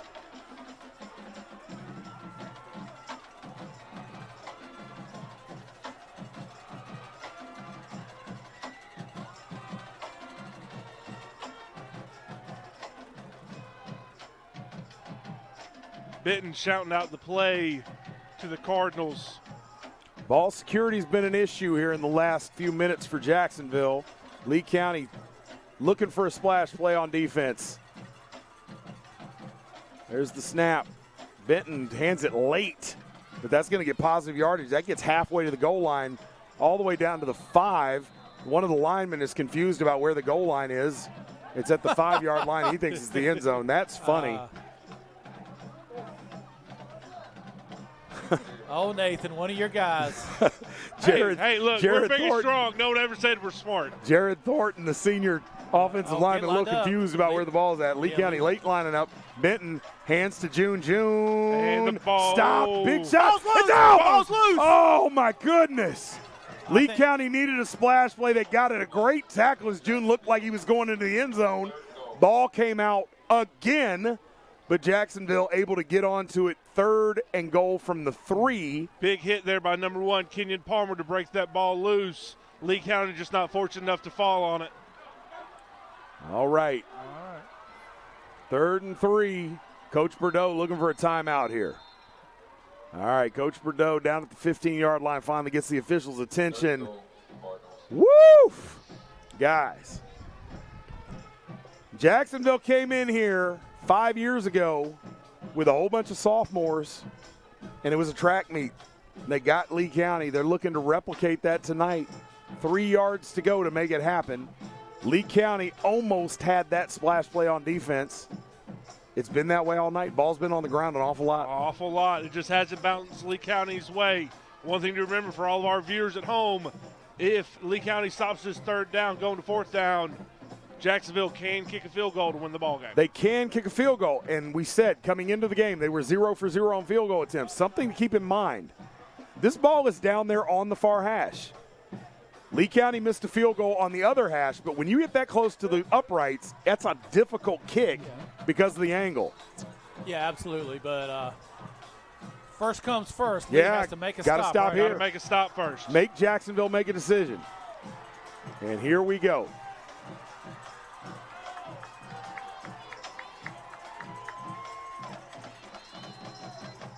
All right, 2.5 yards from the goal line. Jacksonville that close to the 4th round of the North Carolina State playoffs. I'd expect to see a Benton keep And June has it up the middle. He does not get Short. it. He does not get it. Down at the 1 yard line. Coach, what do you do? Great what do you stop do? There. Great stop there for the Lee County Yellow Jackets. I think you take that 230 pounds and you go for it, if I'm Jacksonville. Here we go. No, They're going to go for the field goal. All right, that's why I'm up here. Lee County, there'll be 11 men coming after this kick. All right. I think we've said this about 8 times, but this is the ball game. This is the ball game, and this could not be any tighter an angle on a football field. You're at the 1 yard line on the far hash. One thing to look at, this is a left-footed kicker. He is a left-footed kicker. Yeah. And and here they come. Landon Johnson lining up, trying to time the snap. Here they come. It's up. Almost got. It's wide left. No, they called it good. Oh, and Jacksonville advances. Oh, by the slimmest of margins. It looked wide from here. Wow. Man alive. Jacksonville celebrates. My goodness. Lee County going home. Jacksonville on to the 4th round. Wow, what a ball game, guys. I'm speechless. What a ball game. I'm speechless. Great ball game for Lee County. Great ball game for Jacksonville. Guys, third round state playoffs, when I was talking to people around town this week, everyone asked, who do you have? I said, at this late in the game, everyone's good. Wow. Everyone's good. Well, we said coming into the game, Lee County ranked as the 2nd best 3A team in the East. Jacksonville right behind them at 3. Jacksonville gets some breaks, makes just enough plays, and senior quarterback Josh Benton gets them out of here with a W, 25-22. Guys, let's go straight into the post game. Everybody that stuck around saw what happened in this game. This was a great game. Could have gone either direction. Instead of really focusing on what we just watched, I want to talk about the senior class, Jerry Chalmers. This senior class is one of the great ones. And I want you to just opine for a couple minutes about the Landon Johnsons and Tyrik McKinleys and TJ Johnsons of the world. So when I walk past TJ, I walk past even JoJo, even though he's not a senior. Just those seniors, I told them, you have all been here before. Like, you've been here before. You've been at this moment. You've been down going into the 4th quarter. You've been down. Cleveland County, 3rd round before. They've been there. And, you know, just hearing them walk past everybody, tapping them on the butt, it's not over. We got time. It's not over. We got time. And then to go out like this, you know, on a field goal. We had a couple missed field goals throughout the game, couple of plays, but you can't put one play on a game like this right here. I give total hoorahs to all of them, to all the seniors, to all the juniors, everybody on this team really gave their biggest effort this game right here. It's some of the hardest football I've seen them play. Nate, as a player, you never get over a game like this. Absolutely. How long is it going to take for these guys to process the way this wound up tonight, being that close? Probably Tuesday, Wednesday, when they walk out of this school to go home for Thanksgiving. And, you know, you're going to see pictures of other teams gearing up in the locker room, getting excited for the 4th round, and you're going home. Or you're starting basketball or wrestling or whatever next sport you hit. You know, a lot of times it kind of through the weekend you've gotten so used to waking up on Saturday watching film, waking up on Sunday going to Black and Blue Clinic, and then starting prep Monday morning. You know, you're going to wake up and everything's going to be a little bit slower, everything's going to be a little bit quieter, and it's hard to process. It is not an easy thing to process. Coach Patterson, you're still in the game. Your team went out in the playoffs in the 1st round this year. When you play in a game this tight, how much second guessing is there amongst the coaching staff about what we could have done just a little bit different, this play call? Oh, yeah, you live for that for several weeks. I mean, it's just on games like this, it tends to turn on just a few different things. And as coaches, we're taught to second guess anyway. So you go back and look at the film and you what if a lot, and eventually you start turning to okay, what a great, successful year you had and how great your seniors were, and you kind of slowly move on from that. You remember a great effort by Tyrik McKinley, who played hurt. Hamstring's a tough injury on the night like yeah, tonight. Absolutely. And he toughed it out all night, and you kind of gain to start appreciating those guys. And then eventually after the holidays, you'll start looking forward to the next year. But it does take a while. This hurts. All right. I don't have the heart to do this too much longer tonight. I will be on hand for one last Zaxby's Coaches Show at Wilkinson Cadillac on Monday night at 7 o'clock. We will honor this Lee County team. We'll give out some hardware. We'll have a chance to talk to these guys, tell them what a great season they had. Tune in for that on the NFHS Network. Guys, anything else anybody wants to add? Guys, what a season. What a season for this Lee County team. Let's look back at the year of 2021. The year starting to come to an end. We saw a Lee County football team, if I'm not mistaken, go undefeated in the regular season in the spring, had an early bounce out from Cleveland, short off season, a week before, what the pros would call OTAs, the week before day one, Andre Jacobs, the beloved defensive coordinator, bounces up to Raleigh to coach Middle Creek. All of a sudden, Steve Bordeaux's calling an offense, a defense, and being a head football coach, and how this team rallied around him, this group of seniors rallied around him, that staff, they rallied around the players, and what a team dynamic that was established this year, 2021, with the 2 seasons, everything these guys have been through. Everything, all of the COVID restrictions, all of the wear your mask in the locker room, all of that cockamamie stuff. These guys came out, played their hearts out, had a great season, made a 3rd round, took an amazing Jacksonville ball team. This quarterback, Benton, man, what a player, and took him to overtime. This Lee County Yellow Jacket team has nothing to be ashamed of. They have done a heck of a year in 2021. Well, and the reason that football has taken hold of America, it's a great game. You see a game like tonight where the ball's on the ground 7 or 8 different times, and that oblong pigskin is going to bounce where it bounces. All right, I'm Chris, Coach Rob, Coach Jerry, Coach Nate. It's been a great season, guys. Jerry and Nate, I'll see you in about 6 months, and we'll crank this back up. Rob, when we get to the playoffs next year, we'll have you back up in here too, guys. It's been fantastic. By the way, before we get out of here, want to make sure, and Jerry, you about to get hit up. Got 100 coming from here, 100 from there, 100 there, 100 there. Got 100 there. 500 coming out of the booth tonight for the Lee County Lightning. If you said I got 10, we might would have thrown you out. The Lee County Lightning. Get out there and support those guys. We got a team to be playing for the national championship in Florida. We got to send them down there. It's been a great time, guys. Have a fantastic Thanksgiving. I love all y'all. I'll miss this, and we'll be back next year. Looking forward to it. Thanks, guys. We're out. Lee County Lightning is national championship bound. Go to their GoFundMe page today and help them as they attempt to bring home the national championship to Lee County.